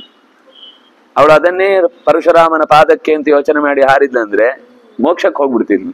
ಆದ್ರೆ ಅವಳು ಹಾರುವಾಗ್ಲೂ ಹೇಳಿದ್ದು ಭೀಷ್ಮವದ ಏಚಿ ಉಕ್ತ್ವಾ ಪುನಃ ಪುನಃ. ಸಾಯುವಾಗ್ಲೂ ಅವಳು ಅಳ್ಳಿಲ್ಲಂತೆ, ಭೀಷ್ಮನ ವಧೆ ಮಾಡಿಯೇ ಸಾಯ್ತೇನೆ, ನಾನು ಸಾಯ್ತೇನೆ ಅಂತ ಹೇಳ್ತಾ ಭೀಷ್ಮನ ವಧೆಯನ್ನೇ ಚಿಂತಿಸಿಕೊಂಡ್ಲು, ಸತ್ಲು. ಮತ್ತೆ ಆ ವಧೆಯೇ ಅವಳಿಗೆ ಮುಂದಿನ ನೆನಪಾಗಿ ಕಾಡಿತು. ಜ್ಯೇಷ್ಠ ಕಾಶಿಸುತ ರಾಜನ್ ಎಲ್ಲಿ ಆ ಚಿತೆಯನ್ನು ಮಾಡಿದ್ಲು ಅಂದ್ರೆ, ಯಮುನಾಂ ಅಭಿತೋ ನದೀಂ, ಯಮುನೆಯ ದಡದಲ್ಲೇ ಆ ಚಿತೆಯನ್ನ ಮಾಡಿ ಆಕೆ ಪ್ರಾಣವನ್ನ ಬಿಟ್ಲು. ದುರ್ಯೋಧನ ಕೇಳ್ದ, ಕಥಂ ಶಿಖಂಡಿ ಗಾಂಗೆಯ ಕನ್ಯಾಭೂತ್ವ ಪುರಾತದ ಪುರುಷೋಭಿ ಅಭೂತ್ ಯುಧಿಶ್ರೇಷ್ಠ ತನ್ಮೇ ಬ್ರೂಹಿ ಪಿತಾಮಹ. ಅಜ್ಜ, ನೀನು ಹೇಳಿದ ಕಾಶಿಸುತೆಯ ಕಥೆ ಚೆನ್ನಾಗಿದೆ, ಆದ್ರೆ ಅವಳು ಶಿಖಂಡಿ ಹೇಗಾದ್ಲು, ಕನ್ಯೆಯಾಗಿದ್ದವಳು ಶಿಖಂಡಿ ಆಗುವುದಕ್ಕೆ ಏನು ಕಾರಣ ಬಂತು, ಪುರುಷ ರೂಪಕ್ಕೆ ಹೇಗೆ ಬಂದು ಅದನ್ನು ಹೇಳು. ಆಗ ಭಾರ್ಯಾತು ತಸ್ಯ ರಾಜೇಂದ್ರ ದ್ರುಪದಸ್ಯ ಮಹೀಪತೇ. ಪಾಂಚಾಲ ದೇಶದ ರಾಜ ದ್ರುಪದನ ಮಡದಿ ಮಹಿಷಿ ದಯಿತಾ ಹ್ಯಾಸೀತ್ ಅಪುತ್ರ ಚ ವಿಷಾಂಪತೆ. ಇನ್ನೂ ಮಕ್ಕಳಾಗಿರ್ಲಿಲ್ಲ ದ್ರುಪದನಿಗೆ. ಆಗ ಹೆಂಡತಿಯು ಅತ್ಯಂತ ಪ್ರೀತಿ ಪಾತ್ರಳು, ಅವರಿಬ್ಬರಲ್ಲಿ ಒಳ್ಳೆಯ ಅನ್ಯೋನ್ಯತೆ ಇತ್ತು. ಏತಸ್ಮಿನ್ನೇವ ಕಾಲೇತು ದ್ರುಪದೋ ವೈ ಮಹೀಪತಿ ಅಪತ್ಯಾರ್ಥೇ ಮಹಾರಾಜ ತೋಷಯಾಮಾಸ ಶಂಕರಂ. ಆಶುತೋಷನಾದ ಶಂಕರನನ್ನು ದ್ರುಪದ ಮಕ್ಕಳನ್ನ ಪಡೆಯುವುದಕ್ಕಾಗಿ ಇದೇ ಸಮಯದಲ್ಲಿ, ಅವಳು ಯಾವಾಗ ಬೆಂಕಿಯನ್ನ ಪ್ರವೇಶ ಮಾಡುತ್ತಿದ್ಲೋ ಅದೇ ಸಮಯದಲ್ಲಿ ಇನ್ನೊಂದು ಕಡೆಯಲ್ಲಿ ದ್ರುಪದ ತಾನು ಉಮಾಪತಿಯನ್ನ ತಪಸ್ಸು ಮಾಡ್ತಾ ಇದ್ದಾನೆ. ಅಸ್ಮದ್ವದಾರ್ಥಂ ನಿಶ್ಚಿತ್ಯ ತಪೋಘೋರಂ ಸಮಾಸ್ಥಿತ ಋತೆ ಕನ್ಯಾಂ ಮಹಾದೇವ ಪುತ್ರೋ ಮೇ ಸ್ಯಾದಿತಿ ಬ್ರುವನ್. ನಮ್ಮ ವಧೆಯನ್ನೇ ನಿಶ್ಚಯ ಮಾಡಿ, ಅಂದ್ರೆ ಇದು ಭೀಷ್ಮ ಹೇಳುವ ಮಾತು, ನನ್ನ ವಧೆಯನ್ನೇ ನಿಶ್ಚಯ ಮಾಡಿ ಅತ್ಯಂತ ಘೋರವಾಗಿ ತಪಗೈದಂತಹ ಆ ಕನ್ಯೆ ಮಹಾದೇವನ ವರಪ್ರಸಾದದಿಂದ ರುದ್ರದೇವನ ಅನುಗ್ರಹದಿಂದ ಅದೇ ಅಂಬೆ ದ್ರುಪದನ ಮನೆಯಲ್ಲಿ ಮಗುವಾಗಿ ಹುಟ್ಟುವಂತಹ ಒಂದು ಯೋಗವನ್ನ ಪಡೆಯಿತು. ಭಗವನ್ ಪುತ್ರಮಿಚ್ಛಾಮಿ, ದ್ರುಪದ ಕೇಳಿದ, ಓ ಭಗವನ್ ಪುತ್ರಮಿಚ್ಛಾಮಿ. ಭೀಷ್ಮಂ ಪ್ರತಿ ಚಿಕೀರ್ಷಯ. ದ್ರುಪದನಿಗೂ ಈ ಕುರು ವಂಶದ ಮೇಲೆ ಸ್ವಲ್ಪ ಕೋಪ ಇತ್ತು. ಯಾಕೆಂದ್ರೆ ಅದು ದ್ರೋಣನಿಗೆ ದ್ರುಪದನಿಗೆ ಒಂದು ಕೋಪ ಇತ್ತು, ಅದು ಆ ಅವಮಾನದ ಪ್ರಸಂಗ. ಈ ದಶಾರಣ ಅದ್ಯಾವುದು ಪಾಂಚಾಲ ದೇಶ 1000 ವರ್ಷದ ಹಿಂದಿನ ದ್ವೇಷ, ಅದು ನಮಗೆ ಹಿಂದೆ ಆದಿಪರ್ವದಲ್ಲಿ ಬಂದಿದೆ. ಅವರಲ್ಲಿ ಯಾವಾಗ್ಲೂ ಯುದ್ಧ ಆಗ್ತಿತ್ತಂತೆ. ಯುದ್ಧ ಆಗುದು ಅಂದ್ರೆ ಕಾರಣ ಇಲ್ಲ. ಅವ್ರ ಮೇಲೆ ಇವ್ರಿಗೆ ಕೋಪ, ಇವ್ರ ಮೇಲೆ ಅವ್ರಿಗೆ ಕೋಪ. ನಮ್ಗೊಂಥರ ಪಕ್ಕದಲ್ಲಿ ಮೈಸೂರು ಪಾಕ್ ಇದ್ದ ಹಾಗೆ. ಅದು ಚಿತ್ರಾಂಗದಿಂದ ಅಲ್ಲ, ಅದಕ್ಕಿಂತಲೂ ಹಿಂದೆ. ಅವ್ರು 1000 ವರ್ಷದ ಹಿಂದೆ ಅಂದ್ರೆ, ಇದು ಸಾಮಾನ್ಯ ಚಿತ್ರಾಂಗದ ನಮಗೆ ಕಾಣಿಸುವುದು ಈಗೊಂದು 200 ವರ್ಷದ ಹಿಂದೆ. ಇದು ಅಲ್ಲಿ ಹಿಂದೆ ಬಂದದ್ದು 1000 ವರ್ಷದ ದ್ವೇಷ ಅಂತ. ಹಾಗಾಗಿ ಭೀಷ್ಮನ ಮೇಲೂ ಭೀಷ್ಮ ಪ್ರತಿಕ್ರಿಯಾ, ಭೀಷ್ಮನನ್ನ ಸರಿಯಾಗಿ ಎದುರಿಸುವಂತಹ ಒಬ್ಬ ಮಗ ಬೇಕು ಅಂತ ರುದ್ರದೇವನನ್ನ ಅವನು ಪ್ರಾರ್ಥಿಸಿದ. ಅದು ನೋಡಿ, ಕೆಲವೊಮ್ಮೆ ಇವಳು ಅದನ್ನೇ ಕೇಳಿದ್ದು, ಅವನು ಅದನ್ನೇ ಕೇಳಿದ್ದು, ಅವನು ಅದನ್ನೇ ಹೇಳಿದ್ದು, ರುದ್ರದೇವನು ಕೂಡ. ಹಾಗೆ ಅದು ಯಾಕೆ ಹಾಗಾಯ್ತು ಅಂದ್ರೆ, ಅಂಬೆಯ ಪೂರ್ವದ ಕಥೆ ಹಾಗಿತ್ತು. ಎಷ್ಟು ಮೈತ್ರಿಯಿಂದ ಇನ್ನೊಬ್ಬರ ಬದುಕಿಗೆ ಕೊಳ್ಳಿ ಇಡುವಂತ ಕೆಲಸ ಮಾಡಿದ್ರಲ್ವಾ, ನೀವೇ ಪರಸ್ಪರ ಶತ್ರುಗಳಾಗಿ ಅಂತ. ಆ ಪ್ರೀತಿಯಿಂದ ತಾನೇ ಅವನು ಆ ವಸಿಷ್ಠರ ಹಸುವನ್ನ ತರ್ಲಿಕ್ಕೆ ಹೋಗಿದ್ದು. ಆ ಪ್ರೀತಿ ಯೋಗ್ಯವಾದ ಕೆಲಸಕ್ಕಾಗಿದ್ದಿದ್ರೆ ಅದು ಚೆನ್ನಾಗಿ ಫಲಿಸ್ತಿತ್ತು. ಆದ್ರೆ ಇನ್ನೊಬ್ಬರ, ಅದು ಗುರುಸ್ಥಾನೀಯರು ನ್ಯಾಸವಾಗಿ ದೇವತೆಗಳು ಕೊಟ್ಟ ಸಂಪತ್ತನ್ನ ಅಪಹರಿಸ್ಲಿಕ್ಕೆ ಹೋದದ್ದು. ಅವ್ರು ಮತ್ತೆ ದೇವತೆಗಳಿಗೆ ವಾಪಸ್ ಕೊಡ್ಲಿಕ್ಕಿರುವಂತಹದ್ದು. ಅವರು ಉತ್ತರದಾಯಿತ್ವ ಇದೆ ಅಲ್ವಾ, ವಾಪಸ್ ಕೊಡಿ ಅಂತ ಕೇಳಿದಾಗ ಯಾರಿಗೆ ಕೊಡ್ಬೇಕು? ಆಗ ಬೈಯುವುದು ವಸಿಷ್ಠರನ್ನ. ಅದು ಅವರಿಗೆ ಕ್ಷೇಮಂಕರ ಅಲ್ಲ ಅದು ಆ ಕ್ರಿಯೆ. ಹಾಗಾಗಿ ಇದರ ಎಲ್ಲದರ ಪರಿಣಾಮ ಅವರಿಬ್ಬರೇ ಪರಸ್ಪರ ಒಬ್ಬರನ್ನು ದ್ವೇಷಿಸುವಂತೆ ಆಗಿದ್ದು. ಈಚೆ ಭೀಷ್ಮನು ಅದನ್ನೇ ಕೇಳದ, ಈಚೆ ಅಂಬೆಯೂ ಅದನ್ನೇ ಕೇಳಿದ್ಲು. ಹೀಗೆ ನಿವರ್ತಸ್ವ ಮಹೀಪಾಲ ನೈತಜ್ಜಾತ್ವನ್ಯಥಾ ಭವೇತ್ ಸತು ಗತ್ವಾ ತು ನಗರಂ ಭಾರ್ಯಾಮಿದಮುವಾಚಃ. ಸ್ತ್ರೀ ಪುಮಾನ್ ಸ್ಥೇ ಭವಿಷ್ಯತಿ. ಮೊದಲು ಸ್ತ್ರೀ, ಆಮೇಲೆ ಪುಮಾನ್ ಆಗಿ, ಮೊದಲು ಒಂದು ಮಗಳು ಹುಟ್ಟುತ್ತಾಳೆ ನಿನಗೆ, ಆಮೇಲೆ ಅದು ಗಂಡ ಆಗುತ್ತೆ, ಅದು ಸ್ತ್ರೀ ಪುಮಾನ್. ಸ್ತ್ರೀ ಆರಂಭದಲ್ಲಿ ಸ್ತ್ರೀ, ಆಮೇಲೆ ಅದು ಪುಮಾನ್ ಆಗಿ ಬೆಳೆಯುತ್ತೆ ಅಂತ ಹೀಗೆ ಹೇಳಿ ನಿವರ್ತಸ್ವ, ಹೊರಟು ಬಿಡು, ಇದು ಹೀಗೆ ಆಗುತ್ತೆ. ಅವನು ಅದೇನಾಯ್ತು ಅಂದ್ರೆ ಮತ್ತೆ, ಅಯ್ಯೋ ನೀವು ವರ ಹೀಗೆ ಕೊಟ್ಬಿಟ್ರೆ ಹೇಗೆ, ಒಂಚೂರು ಸರಿ ಮಾಡಿ ಗಂಡ್ ಮಗುವನ್ನೇ ಕೊಟ್ಟಿದ್ರೆ ಚೆನ್ನಾಗಿತ್ತಲ್ಲ, ಅದು ಮೊದ್ಲು ಹೆಣ್ಣಾಗಿರುದು, ಆಮೇಲೆ ಊರವರಿಗೆಲ್ಲ ಗೊತ್ತಿರುದು, ಆಮೇಲೆ ಅದು ಗಂಡ ಆಗುದು, ಇದು ಗಂಡಲ್ಲ ಅಂತ ಎಲ್ಲರೂ ಅನ್ಕೊಳ್ಳೋದು, ಈ ಸಮಸ್ಯೆ ಪರಿಹಾರ ಆಗ್ಬೋದಲ್ವಾ, ಏನಾದ್ರೂ ಚೂರು ಮನಸ್ಸು ಮಾಡಿ ಅಂದ್ರೆ ಅವನು ಹೇಳ್ತಾನೆ, ನೈತಜ್ಜಾತ್ವನ್ಯಥಾ ಭವೇತ್. ಇದು ಹೀಗೆ ನಡೆಯುದು. ನೀನ್ ಏನ್ ಪ್ರಾರ್ಥನೆ ಮಾಡಿದ್ರು, ಇನ್ನೆಷ್ಟು ತಪಸ್ಸು ಮಾಡಿದ್ರು ನಡೆಯಬೇಕಾದ ಘಟನೆ ಹೀಗೆ ನಡೆಯುತ್ತೆ. ಅದು ನಿನಗೆ ಮತ್ತೆ ಕೊನೆಗೆ ಪುಮಾನ್, ಅದು ಗಂಡಾಗಿಯೇ ನಿನಗೆ ಸಿಗುತ್ತೆ ಅಂತ ಇಷ್ಟು ಹೇಳಿದ ಮೇಲೆ ಸತು ಗತ್ವಾ ತು ನಗರಂ ಭಾರ್ಯಾಂ ಇದಂ ಉವಾಚಃ. ರುದ್ರದೇವರು ಒಲಿದ್ರು, ಖುಷಿ. ಆಮೇಲೆ ಸ್ವಲ್ಪ ಏನು ಅಂದ್ರೆ, ಅದು ಸ್ವಲ್ಪ ಹೆಣ್ಣಾಗಿ ಹುಟ್ಟತ್ತಂತೆ, ಆಮೇಲೆ ಗಂಡಾಗುತ್ತಂತೆ. ಅಂದ್ರೆ ಅವನಿಗೆ ಸಮಸ್ಯೆ ಆ ಮಗುವಿನ ಕತೆ ಏನು ಯೋಚನೆ ಮಾಡಿ. ನಾವು ಹೆಣ್ಣು ಗಂಡು, ಒಂದು ಹೆಣ್ಣೆ ಆದ್ರೆ ಆ ಜೀವನ ಪೂರ್ತಿ ಹೆಣ್ಣಾಗಿ ಸುಖವಾಗಿರುತ್ತೆ, ಗಂಡೆ ಆದ್ರೆ ಗಂಡಾಗಿಯೂ ಚೆನ್ನಾಗಿರುತ್ತೆ. ಈಗ ಈ ಮೊದಲಿಷ್ಟು ಕಾಲ ಹೆಣ್ಣು, ಆಮೇಲೆ ಒಂದಿಷ್ಟು ಕಾಲ ಗಂಡು. ಈಗ ನಮ್ಗೆ ಶಿಖಂಡಿ ಅಂದ್ರೆ ಮೊದಲು ಹೆಣ್ಣಾಗಿದ್ದು ಗಂಡಾಗಿದ್ದು ನಾವೊಂಥರ ಮೂಗು ಮುರಿತೇವೆ. ಆದ್ರೆ ಮುಂದೆ ಕಥೆಗೆ ಕೇಳಿದ್ರೆ ನಿಮ್ಗೆ ಗೊತ್ತಾಗುತ್ತೆ, ಅದರ ಸ್ವಾರಸ್ಯವೇ ಬೇರೆ ಇದೆ. ಏನಾಯ್ತು ಅಂದ್ರೆ, ಹೆಂಡತಿಗೆ ಹೇಳಿದಾಗ, ಕೃತೋ ಯತ್ನ ಮಹಾದೇವ ತಪಸಾ ಆರಾಧಿತೋ ಮಯ. ನಾನು ನನ್ನ ಪ್ರಯತ್ನ ಪೂರ್ತಿ ಮಾಡಿದ್ದೇನೆ, ಆದ್ರೆ ಕನ್ಯಾ ಭೂತ್ವಾ ಪುಮಾನ್ ಭಾವಿ. ಭಾವಿ ಅಂದ್ರೆ ಮುಂದೆ ಆಗುವಂಥದ್ದು, ಅದು ಮಹಾಪ್ರಾಣ, ಅಲ್ಪ ಪ್ರಾಣ, ಭಾವಿ ಅಲ್ಲ. ಮೊದಲು ಹೆಣ್ಣಿದ್ದದ್ದು ಆಮೇಲೆ ಗಂಡ ಆಗುತ್ತೆ. ಆದ್ರಿಂದಾಗಿ ಶಂಭು ಹೀಗೆ ಆಗುತ್ತೆ, ಇದನ್ನ ಚೇಂಜ್ ಮಾಡ್ಲಿಕ್ಕೆ ಆಗಲ್ಲ ಅಂತ ಬೇರೆ ಹೇಳಿಬಿಟ್ಟಿದ್ದಾನೆ. ನಿನಗೂ ಆ ವಿಷಯ ಮನಸ್ಸಲ್ಲಿ ಇರ್ಲಿ ಅಂತ ಅವಳಿಗೂ ಕೂಡ, ಯಾಕಂದ್ರೆ ಧೈರ್ಯ ಕೊಡ್ಬೇಕಲ್ವಾ.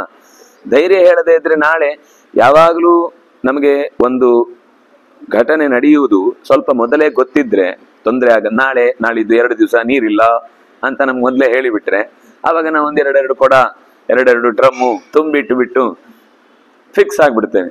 ಅದು ಅಕಸ್ಮಾತ್ ಹೇಳದೆ ಒಂದು ವೇಳೆ ಒಳಕ್ಕೆ ಹೋದ ಮೇಲೆ ಗೊತ್ತಾದ್ರೆ ನೀರು ಬರ್ತಿಲ್ಲ ಅಂತ, ಆದ ಪರಿಸ್ಥಿತಿಯನ್ನ ಅವನಿಗೆ ಅಂಥದ್ದೇ ಒಂದು ಲೋಕ ಸಿಗುತ್ತೆ, ಬಾತ್ರೂಮ್ ಇದ್ದೆ ಶಪ್ತನಾದವನಿಗೆ, ಮಧ್ಯೆ ಹೇಳದೆ ಅನ್ಯಾಯ ಮಾಡಿದವನಿಗೆ. ಹಾಗೆ ಇದು ನಿನಗೆ ಗೊತ್ತಿರ್ಲಿ ಅಂದ್ರೆ, ಅವಳು ತುಂಬಾ ಭಾವುಕತೆಯಿಂದ ಆ ಸಂತತಿಯನ್ನ ಪಡೆಯುವುದಕ್ಕೆ ಹಾತೊರೆದವಳಿಗೆ ಈ ವಿಷಯ ನಿನಗೆ ಗೊತ್ತಿರ್ಲಿ ಅಂತ ದೃಪದ ಸಮಾಧಾನದಿಂದ ಹೇಳ್ತಾನೆ. ಋತುಕಾಲ ಬಂತು, ಮನಸ್ಸಲ್ಲಿ ರುದ್ರದೇವನನ್ನ ನೆನೆದು ಅವನ ಪ್ರಸಾದದಂತೆ ಒಂದು ಒಳ್ಳೆಯ ಸಂತತಿ ಆಗಬೇಕು ಅಂತ ಇಬ್ಬರೂ ಪ್ರಾರ್ಥನೆ ಮಾಡಿ ಗರ್ಭವನ್ನ ಪಡೆದಿದ್ದಾರೆ. ವಿಧಿದೃಷ್ಟೇನ ಕರ್ಮಣ, ಶಾಸ್ತ್ರೀಯವಾಗಿ ಅದಕ್ಕೋಸ್ಕರ ಗರ್ಭಾಧಾನಾದಿ ಕರ್ಮಗಳನ್ನು ಹೇಗೆ ಮಾಡಬೇಕೋ ಅದನ್ನು ಇಬ್ಬರು ತಿಳಿದು ಚೆನ್ನಾಗಿ ನಡೆಸಿ ಪಾರ್ಷತಸ್ಯ ಮಹೀಪಾಲ ಯಥಾ ಮಾಂ ನಾರದೋ ಬ್ರವೀತ್. ಅಲ್ಲ, ಇಷ್ಟು ಸಂಗತಿ ನಿನಗೆ ಹೇಗೆ ಗೊತ್ತಾಯಿತು? ಭೀಷ್ಮನಿಗೆ ಇದೇ ಹೇಗೆ ಗೊತ್ತಾಯಿತು? ಎಷ್ಟು ಸೂಕ್ಷ್ಮ ಅಂದ್ರೆ ವೇದವ್ಯಾಸರೂ ಸೂಕ್ಷ್ಮ, ನಾರದರು ಅಷ್ಟೇ ಪ್ರಾಮಾಣಿಕ ಅನ್ನೋದಕ್ಕೆ ಅವ್ರು ಹೇಳ್ತಾರೆ. ಯಾರು ಭೀಷ್ಮಾಚಾರ್ಯರು ಪ್ರಾಮಾಣಿಕ ಅಂತ ಹೇಳುವುದಕ್ಕೆ ಇದು ಇಷ್ಟೂ ಸಂಗತಿ ನನಗೆ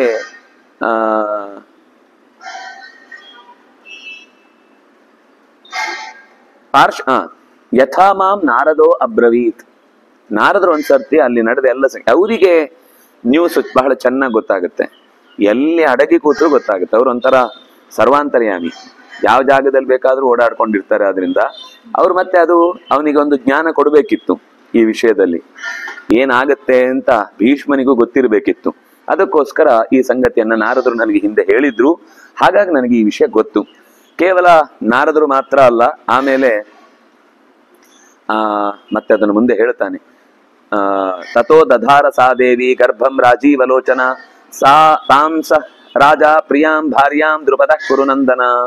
ಆ ತನ್ನ ಪ್ರೀತಿಯ ಹೆಣ್ಣಿನಲ್ಲಿ ಒಂದು ದಧಾರ ಸಾ ಗರ್ಭಂ, ಅವಳು ಗರ್ಭಿಣಿಯಾದ್ಲು. ಪುತ್ರ ಸ್ನೇಹಾತ್ ಮಹಾಬಾಹು ಸುಖಂ ಪರ್ಯಚರತ್ತದ. ಮಗುವಿನ ಚೆನ್ನಾಗಿ ಅದು ಪಡೆಯಬೇಕು ಅನ್ನೋ ಉದ್ದೇಶದಿಂದ ದೃಪದನು ಕೂಡ ಆಕೆಯನ್ನ ಅತ್ಯಂತ ಪ್ರೀತಿಯಿಂದ ನೋಡಿಕೊಂಡಿದ್ದ. ಸರ್ವಾನ್ ಅಭಿಪ್ರಾಯ ಕೃತಾನ್ ಭಾರ್ಯ ಅಲಭತ ಕೌರವ ಅಪುತ್ರಸ್ಯ ಸತೋ ರಾಜ್ಞಃ ದೃಪದಸ್ಯ ಮಹೀಪತೆ ಯಥಾ ಕಾಲಂತು ಸಾ ದೇವಿ ಮಹಿಷಿ ದೃಪದಸ್ಯ ಚ. ಕನ್ಯೆಯನ್ನ ಪಡೆದಿದ್ದಾಳೆ. ಆದರೆ ತಾಯಿಯಾಗಿ ಏನ್ ಹೆತ್ರೂ ತಾಯಿ ಅನ್ನುವ ಸುಖ ಅವಳಿಗಿತ್ತು, ಅವಳೇನು ಚಿಂತೆ ಮಾಡಲಿಲ್ಲ. ಖ್ಯಾಪಯಾಮಾಸ ರಾಜೇಂದ್ರ ಪುತ್ರೋ ಹ್ಯೇಷ ಮಮೇತಿ ವೈ. ಎಷ್ಟು ಜಾಣೆ ಅಂದ್ರೆ ಆಕೆ,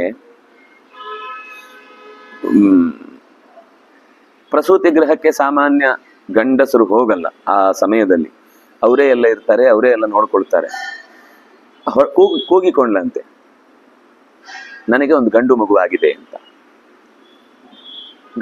ಪಡೆದದ್ದು ಕನ್ಯಾ ಪ್ರವರವನ್ನ, ಆದ್ರವ್ರು ಹೇಳಿದ್ದು ನನಗೆ ಗಂಡು ಮಗು ಆಗಿದೆ ಅಂತ ಹೇಳಿದ್ಲಂತೆ. ಅಂದ್ರೆ ಅವಳು ಆಗ್ಲೇ ಮನಸ್ಸಿನಲ್ಲಿ ಈ ಮಗು ಗಂಡಾಗುತ್ತೆ ಅಂತ ರುದ್ರದೇವನ ವರ ಅದು ಸತ್ಯ ಆಗುತ್ತೆ ಅಂತ ಅವಳು ಅಷ್ಟು ನಿಷ್ಠೆ. ಎಂದೂ ಕೂಡ ಆ ಮಗುವನ್ನ ಹೆಣ್ಣು ಅಂತ ಕಲ್ಪನೆನೇ ಮಾಡ್ಕೊಳ್ಳಿಲ್ಲ. ಅಂದ್ರೆ ಹೊರಗೆ, ಯಾಕಂದ್ರೆ ಹೇಳುವಾಗ ಉಳಿದವರಿಗೆಲ್ಲ ಹೊರಗಿನವರಿಗೆ ಕೇಳಿಸತ್ತಲ್ವಾ, ನಾನು ಈಗ ಹೆಣ್ಣಾಯ್ತು ಅಂತ ಹೇಳಿದ್ರೆ ಬೇರೆಯವ್ರಿಗೆ ಕಲ್ತು, ಈ ದಾದಿಯರು ಬಿಟ್ರೆ ಬೇರೆ ಯಾರಿಗೂ ಗೊತ್ತಿಲ್ಲ, ಗೊತ್ತಿರೋದು ಅವಳೊಬ್ಬಳಿಗೆನೆ. ಅದು ಬಿಟ್ರೆ ಇನ್ನು ಗೊತ್ತಾಗ್ಬೇಕಾದದ್ದು ರಾಜನಿಗೆ. ರಾಜ ಗಂಡಾಯ್ತು ಅಂತಂದಾಗ ರುದ್ರದೇವರ ವರ, ಅದು ಗರ್ಭದಲ್ಲೆಲ್ಲ ಹೆಣ್ಣಿತ್ತು ಅನ್ಸುತ್ತೆ, ಹೊರಗೆ ಬರುವ ಗಂಡಾಯ್ತು ಏನೋ ಅವನದೇ ಒಂದು ಯೋಚನೆ ಮಾಡಿ ಬಿಟ್ಟ. ಎಷ್ಟೋ ದಿನಗಳ ಕಾಲ ಅವನಿಗೂ ಗೊತ್ತಿಲ್ಲ ಹೆಣ್ಣು ಅಂತ. ಆದ್ರೆ ಅವನ ಮನಸ್ಸಲ್ಲಿ ಆಗ್ಲೇ ಅದು ರುದ್ರದೇವರ ಫಲ ಅಂತ ಅನ್ಕೊಂಡು ಗಂಡು ಅಂತ ತೀರ್ಮಾನ ಮಾಡಿದ್ರೆ, ಅವಳು ಕೂಡ ಹಾಗೇನೆ ದೃಪದಸ್ಯ ಮಹಿಷಿ, ಅವಳು ಕೂಡ ಚಕಾರ ಸರ್ವಯತ್ನೇನ ಬ್ರುವಾಣ ಪುತ್ರ ಇತ್ಯುತ. ಎಲ್ಲರಿಗೂ ಅವಳು ಪುತ್ರ ಅಂತಾನೆ ಹೇಳ್ಕೊಂಡು ಬಂದಿದ್ದಾಳೆ, ಯಾರಿಗೂ ಅದು ಹೆಣ್ಣು ಅಂತ ಹೇಳ್ಕೊಂಡು. ಕಾರಣ ಏನು ಅಂದ್ರೆ, ಈಗ ಹೆಣ್ಣು ಅಂತ ಗೊತ್ತಾಗಿ ಮುಂದೆ ಅದು ಗಂಡ ಆದ್ರೆ ಆವಾಗ ಅದನ್ನ ಅವಮಾನ, ಅದನ್ನ ಹೆಣ್ಣಾಗ್ಲಿ ಗಂಡಾಗ್ಲಿ ಯಾರೇ ಆಗ್ಲಿ ಅದನ್ನ ತಡ್ಕೊಳ್ಳೋದು ಕಷ್ಟ. ಎಲ್ಲರ ಮುಂದೆ ಅವಮಾನಿತಳಾಗಿ ಬದುಕುದು ತುಂಬಾ ಕಷ್ಟ. ಅದಕ್ಕೆ ಎಲ್ಲರಿಗೂ ನಚತಾಂ ವೇದ ನಗರೇ ಕಶ್ಚಿತ್, ಒಬ್ರಿಗೂ ಗೊತ್ತಿಲ್ಲ. ಆ ಪ್ರಸೂತಿ ಗೃಹದಲ್ಲಿ ಯಾರು ಹೆಣ್ಮಕ್ಳು ಯಾರೋ ಇಬ್ರೋ ಯಾರು ಇದ್ರಲ್ಲ, ಅವರಿಗೆ ಚೆನ್ನಾಗಿ ಬಾಯಿ ಮುಚ್ಚಿಸಿದ್ದಾಳೆ. ಗಂಡನಿಗೆ ತಾನೇ ಘೋಷಣೆ ಮಾಡುವಾಗ ಉಳಿದವರಿಗೆಲ್ಲ ಅದು ಗಂಡು ಅಂತ ತೀರ್ಮಾನ ಆಗಿದೆ. ನೋಡ್ಕೊಳ್ಳಿಕ್ಕೆ ಇವರೇ ಇಬ್ರು ಬಿಟ್ರೆ ಬೇರೆ ಯಾರು ಬರ್ಲಿಕ್ಕಿಲ್ಲ. ಆ ಇದು ಸಂಸ್ಕಾರ ಮಾಡ್ತಾರಲ್ಲ, ಜಾತಕರ್ಮಾದಿ ಸಂಸ್ಕಾರ, ಮಗುವಿಗೆ ಮೊದಲು ಅಂದ್ರೆ ಹುಟ್ಟಿದ ಮೇಲೆ ಮೊದಲಾಗುವಂಥದ್ದು ಜಾತಕರ್ಮ. ಅದಕ್ಕಿಂತ ಮುಂಚೆ ಕೆಲವಿದೆ ಗರ್ಭಾಧಾನದಿಂದ. ಹಾಗೆ ನೋಡಿದ್ರೆ ಅದರ ಹಿಂದಿನ ಎಲ್ಲಾ ಕರ್ಮಗಳು ಕೂಡ ಮಗುವಿಗೋಸ್ಕರನೇ, ಇವರಿಗೆ ತಲೆಯಲ್ಲಿಲ್ಲ ಅಷ್ಟೇ. ಅದು ಕೇವಲ ಅವರವರ ದೇಹ ರಕ್ಷಣೆಗೆ ಅಂತ ಅನ್ಕೊಳ್ತಾರೆ. ಗರ್ಭಾಧಾನಾದಿಗಳು ಕೂಡ ಮಗುವಿನ ಹಿತದೃಷ್ಟಿಯಿಂದಲೇ. ಅದಕ್ಕೆ ಪೂರ್ಣವಾದ ಶರೀರ ಬರಬೇಕು, ಮೈ ಕೈಯೆಲ್ಲ ಅರ್ಧಮರ್ಧ ಬೆಳೆದು ಅದಕ್ಕೆ ಹಿಂಸೆ ಆಗುವಂತಹ ಸ್ಥಿರವಾದ ಶರೀರ ಬರಬಾರದು ಅನ್ನೋದಕ್ಕೋಸ್ಕರ ಪೂರ್ಣವಾದ ಚಿಂತನೆಯನ್ನು ಕೊಡ್ಲಿಕ್ಕೋಸ್ಕರ ಪುಂಸವನ, ಅದಾದ್ಮೇಲೆ ಸೀಮಂತ ಇತ್ಯಾದಿಗಳೆಲ್ಲ ನಡೆಯುವುದು ಮಗುವಿಗೆನೆ.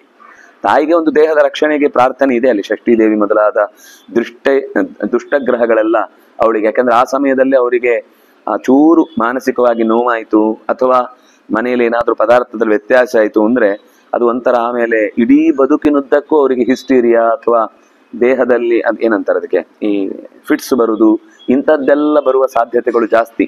ಆ ಸಂದರ್ಭದಲ್ಲಿ ಅವರಿಗೆ ಮಾನಸಿಕವಾಗಿ ಆಗ್ಲಿ ದೈಹಿಕವಾಗಿ ಆಗ್ಲಿ ಯಾವುದೇ ತೊಂದರೆಗಳಾಗದಂತೆ ನೋಡಿಕೊಳ್ಬೇಕು ಅಂತಿರುವುದು. ಅದು ಕಾರಣ ಯಾರೋ ವ್ಯಕ್ತಿ ಒಂದು ನೆಪ ಅಷ್ಟೇ. ಅದಕ್ಕೆ ಕಾರಣ ಈ ದುಷ್ಟಶಕ್ತಿಗಳ ಪ್ರವೇಶ. ಆ ಮಗುವಿನಲ್ಲೋ ಅವಳಲ್ಲೋ ಪ್ರವೇಶ ಮಾಡಿದ್ರೆ ಸಣ್ಣ ವಿಷಯಕ್ಕೆ ಬೇಸರ ಮಾಡ್ಕೊಂಡು ಕೂತ್ ಬಿಡ್ತಾರೆ. ಅದು ತುಂಬಾ ಬೇಸರ ಆದ್ರೆ ಮಗು ಪೂರ್ತಿ ಡಲ್ ಆಗ್ಬಿಡುತ್ತೆ. ಅದಕ್ಕೋಸ್ಕರ ಅವಳನ್ನು ಚಟುವಟಿಕೆಯಲ್ಲಿ ಇಡಬೇಕು ಅಂತ ನಮ್ಮಲ್ಲಿ ಆಗ ಸಂದರ್ಭ ಪೂರ್ತಿ ಹರಿವಂಶ ಕೇಳಬೇಕು, ಭಾಗವತ ಕೇಳಬೇಕು, ಸಾಮವೇದ ಕೇಳಬೇಕು, ಏನು ವೀಣೆ ಕೇಳಬೇಕು, ಸಂಗೀತ ಕೇಳಬೇಕು ಅಂತೆಲ್ಲ ಆ ಸಂದರ್ಭದಲ್ಲಿ ಮನಸ್ಸು ತುಂಬಾ ಪ್ರಶಾಂತವಾಗಿರ್ಬೇಕು ಅಂತ ಇಷ್ಟೆಲ್ಲ ವ್ಯವಸ್ಥೆ ಮಾಡ್ತಾರೆ. ಅಂದ್ರೆ ಈ ವ್ಯವಸ್ಥೆಯಲ್ಲಿ ಅವಳು ಅಷ್ಟು ಚೆನ್ನಾಗಿ ತನ್ನ ಯಾವುದೇ ಗುಟ್ಟನ್ನು ಬಿಟ್ಟು ಕೊಡದೆ ಇಡೀ ಊರಿನ ತುಂಬ ಅವಳದ್ದೇ ವಿಶೇಷವಾದಂತಹ ಕೈಂಕರ್ಯದಿಂದ ಯಾರಿಗೂ ಆ ಮಗುವಿನ ಬಗ್ಗೆ ಗೊತ್ತಾಗ್ಲಿಲ್ಲ. ಛಾದಯಾಮಾಸ ತಾಂ ಕನ್ಯಾಂ, ಹುಡುಗಿ ಅಂತಾನು ಗೊತ್ತಾಗ್ಲಿಲ್ಲ. ಪುಮಾನಿತಿಚ ಸೋಬ್ರವೀತ್, ಹೊರಗೆ ಬಂದ ಮೇಲೂ ಮಗುವಿಗೆ ಜಾತಕರ್ಮದ ದಿವಸ ಮಾಡುವ ಸಂಸ್ಕಾರ ಗಂಡಿಗೆ ಮಾಡುವ ಹಾಗೆ ಮಾಡಿದ್ರು. ಆಮೇಲೆ ಮಗುವಿಗೆ ನಾಮಕರಣ ಇಡುವಾಗ್ಲೂ ಶಿಖಂಡಿ ಅಂತಾನೆ ನಾಮಕರಣ ಮಾಡಿದ್ರು. ನಾವು ಕತೆ ಹೇಳುವಾಗ ಸುಮ್ಮನೆ ಶಿಖಂಡಿನಿ ಅಂತ ಹೇಳುದು, ಆದ್ರೆ ಅದು ಹೆಸರಿಟ್ಟದ್ದು ಶಿಖಂಡಿ ಅಂತಾನೆ. ಪುಂವತ್ ವಿಧಾನ ಯುಕ್ತಾನಿ ಶಿಖಂಡೀಚಿತ ತಾಂ ವಿದುಹು, ಎಲ್ಲರೂ ಕೂಡ ಆ ಹೆಣ್ಣನ್ನ ಶಿಖಂಡಿ ಅಂತ, ಅದು ಪುಲ್ಲಿಂಗದ ರೂಪ. ಶಿಖಂಡಿ ಅನ್ನೋದು ಸ್ತ್ರೀಲಿಂಗ ಅಲ್ಲ. ಶಿಖಂಡಿ, ಶಿಖಂಡಿನೌ, ಶಿಖಂಡಿನಃ ಅಂತ ನಕಾರಾಂತವಾದ ಶಬ್ದ ಅದು. ಹಾಗೆ ಪುಂವದ್ ವಿಧಾನಂ, ಗಂಡಿಗೆ ಮಾಡಬೇಕಾದ ಸಂಸ್ಕಾರದ ಹೆಸರುಗಳನ್ನೇ ಇಟ್ರು. ಆ ತರದ ಏನು ಬೇರೆ ಬೇರೆ ಮುಂದೆ ನಡೆಸುವಂತಹ ಕರ್ತವ್ಯಗಳಲ್ಲಿ ಏನೇನು ಬೇಕು ಅದನ್ನೇ ಮಾಡಿದ್ರು. ನಂತರ ಅಹಮೇಕಸ್ತು ಚಾರೇಣ ವಚನಾನ್ ನಾರದಸ್ಯ ಚ ಜ್ಞಾತವಾನ್ ದೇವವಾಕ್ಯೇನ ಅಂಬೆಯ ತಪಸಾತ್ಯಥ, ಅಂಬೆಯ ತಪಸ್ಸಿನಿಂದ ಏನೆಲ್ಲ ಆಯಿತು ಅನ್ನುವ ಸಂಗತಿಯನ್ನ ಸ್ವಲ್ಪ ನಾರದರು ಹೇಳಿದ್ರು. ಮತ್ತೆ ನನಗೆ ದ್ರುಪದನ ಅರಮನೆಯೊಳಗೆ ನನ್ನ ಗೂಢಚಾರರಿದ್ರು ಅವರು ನನಗೆ ಅಲ್ಲಿರುವ ಹುಡುಗಿ, ಅಲ್ಲಿರುವ ಮಗು ಹುಡುಗಿ ಅಂತ ಅವರು ನನಗೆ ತಿಳಿಸಿದ್ರು. ಆಮೇಲೆ ದೇವವಾಕ್ಯೇನ ನನಗೆ ಒಂದು ಅಶರೀರವಾಣಿಯೂ ಹಿಂದೆ ಕೇಳಿತ್ತು, ನಿನ್ನನ್ನು ಕೊಲ್ಲಿಕ್ಕೆ ಬರುವಂತವನು ಒಬ್ಬ ಶಿಖಂಡಿ ಅಂತ, ಅವನು ದ್ರುಪದನ ಮನೆಯಲ್ಲಿ ಬೆಳೀತಾನೆ ಅನ್ನುವ ದೇವವಾಕ್ಯವು ನನ್ನ ಕಿವಿಗೆ ಇತ್ತು.